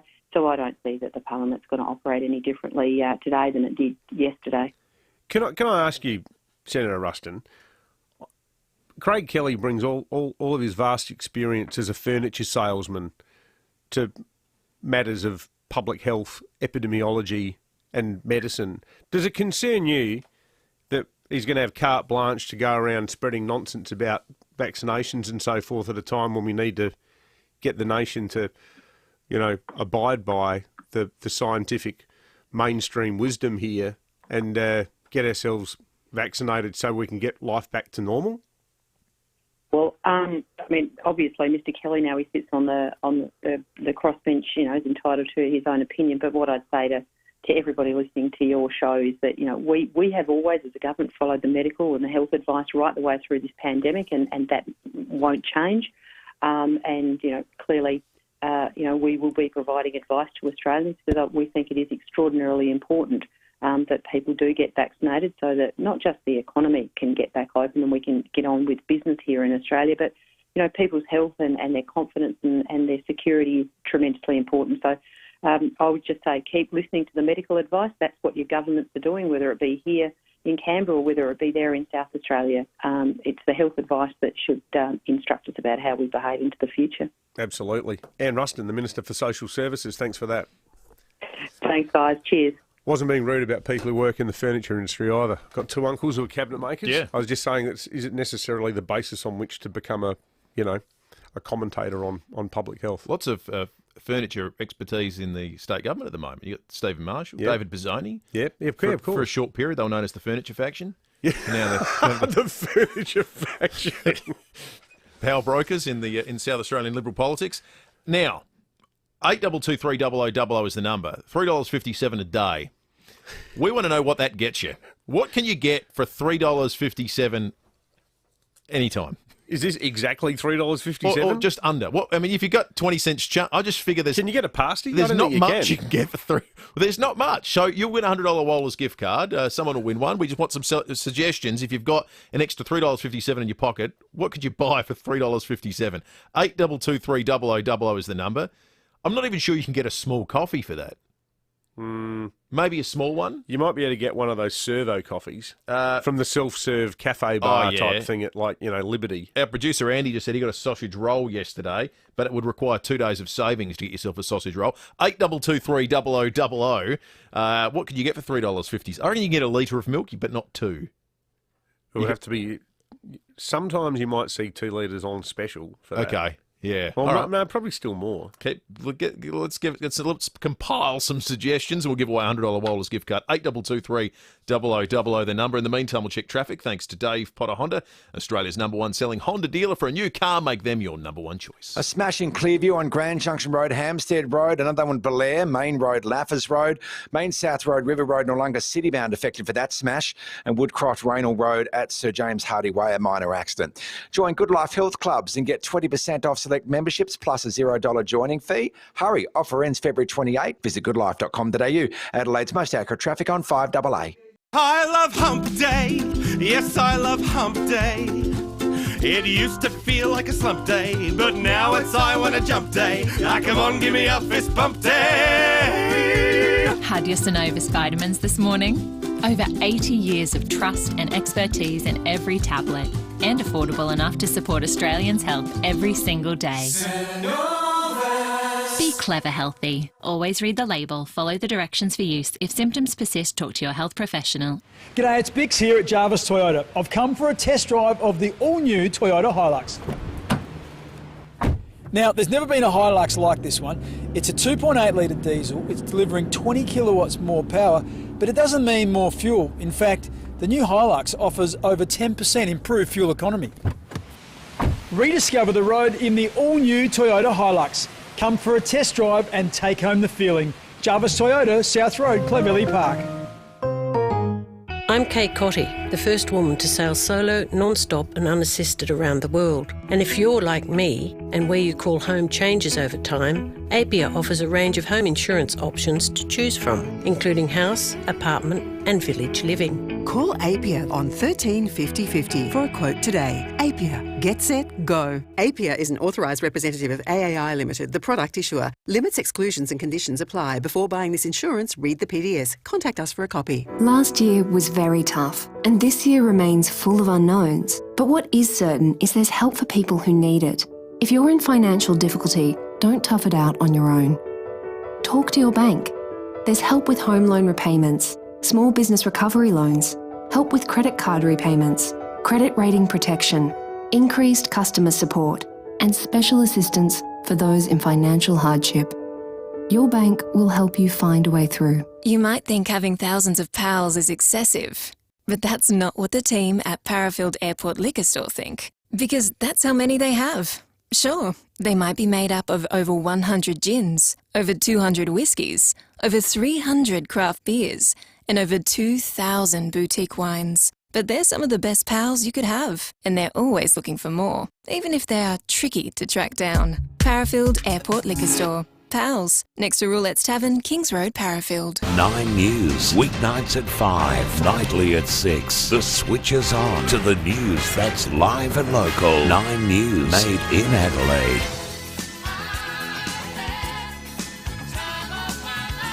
Buy 3, get 1 free across selected Dunlop and Goodyear tyres at Bob Jane T-Marts. You're listening to 5AA Breakfast. David Penberthy and Will Goodings. 7 to 9, job seekers gone up for the first time since the 90s. It amounts to $3.57 a day. So we're asking you for the $100 Waller's gift card. What you can get for $3.57? Craig and Henley Beach, good morning. The best place is Chow's Deli on Airport Road.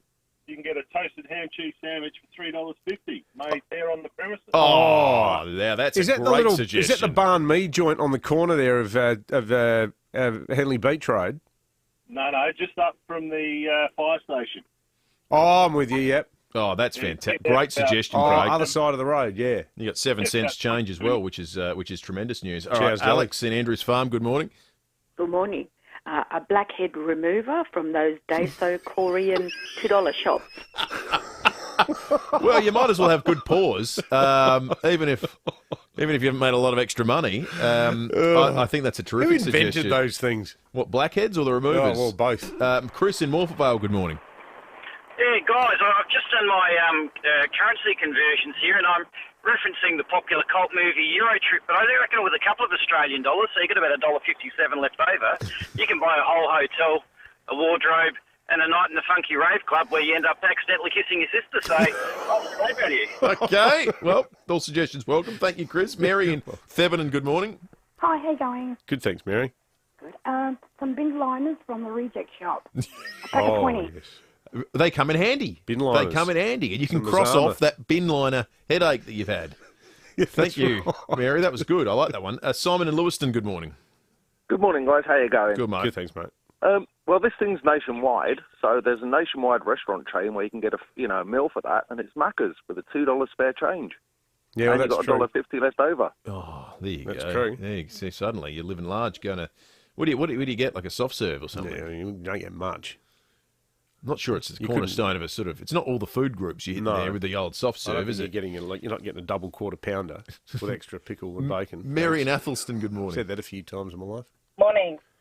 Hello, Mary. Hi. Packet of pasta, a can of passata, cook it up yourself, and the kicker, the 7 cents, will pay for your electricity and water. Packet of pasta and a bottle of passata. You reckon you can do that for $3.57? Yeah, a couple of meals out of that. Depends where you get it. Probably a good long-term eating strategy. Yeah. In bulk. In bulk. Yeah. Yeah. Yeah, we've totally discounted bulk buying in this, haven't we? Yeah. I mean, there's not a lot of bulk buying you can do just for the $3.57. Joe in Croydon Park, good morning. Good morning, man. How you doing? Good, mate. Thanks, Joe. We could get a 3.5 minute massage at $1 a minute massage parlour, or we could get one pop of Aussie air. Good on you, Joe. Got lots of texts from people to the effect of you could probably almost get a litre of petrol at the moment, which is. I like Ian's text. How unappetising is this? $3.50 gets you a butcher of port. A butcher of port. Well, now there's a drink. Well, look. A butcher of port. It's going to get cold soon. It'll be nice to warm up with a port. Hey, what you won't get is 2 free tickets to a wonderful show at Gluttony, but we've got that to give away to you right now. If you watched 9 News last night at 6, 8223 is the number, and tell us which was the feature show. You and 3 friends could be off to see it. 8223 Call in right now, and of course make sure you watch 9 News Nightly at 6 to get the daily feature show, and then call us each morning.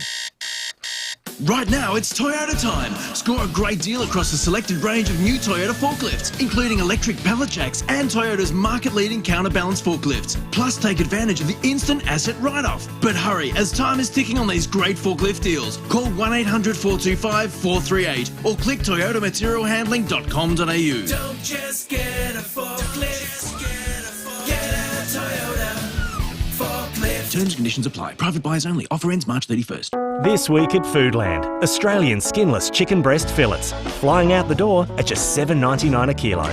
Till March 2nd, while stocks last. Foodland, the mighty South Aussies, yeah.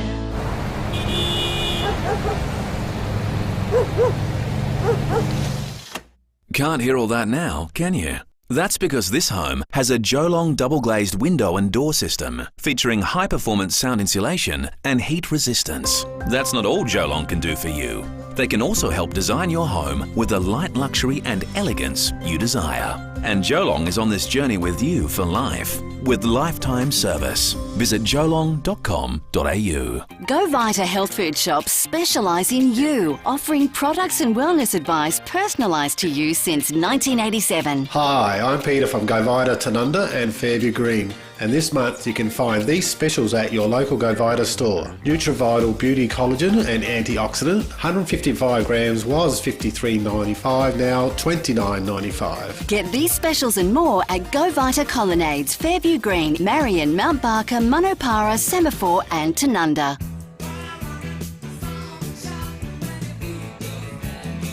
Bob Jane T-Marts, up to $100 instant cash back across selected passenger, performance, SUV and 4x4 tyres. You're listening to 5AA Breakfast. David Penberthy and Will Goodings. I like the bin liner's suggestion. Marion Theberton gets the $100 Walrus gift card this morning. Let's keep the winning going. Chris is in Golden Grove. Chris, can you tell us the feature show that was on 9 News last night? Yes, guys. It was Hugh Sheridan. Certainly was. Good on you, Chris. You and 3 friends are off to see Hugh Sheridan show. Plus, you've also won a food and drink voucher and a Fringe membership pack. Fringe is back for 2021 with principal partner Bank SA. Tickets from adelaidefringe.com.au. Some news just coming to hand out of Canberra. The Defence Minister, Linda Reynolds, will be taking some medical leave following advice from her cardiologist relating to a pre-existing medical condition. Now, she's had a very stressful week. She has, and she was set to speak today, I believe. We haven't got time to flesh this out. No, but this is literally just broken in the last few seconds. Things will flow onto this for South Australia. She's a hugely important ally of the Subs project. She's meant to be meeting this week with the French CEO, who was controversially allowed to quarantine in a cushy private residence with SAPO helping him out. That's why the French CEO is out here to talk to the Defence Minister. She looks like a woman under massive strain on account of all of the sexual assault dramas that have beset the government over the past 7 days. So there's going to be a rightly explored political angle to her absence. Most importantly, we hope she's all right. Yeah. But there's a bit riding on this. Yeah. Anytime the cardiologist is involved, it's it's not something you like to hear about. Okay, we're out of time. Leon Byner's coming up. We'll catch you tomorrow from 6.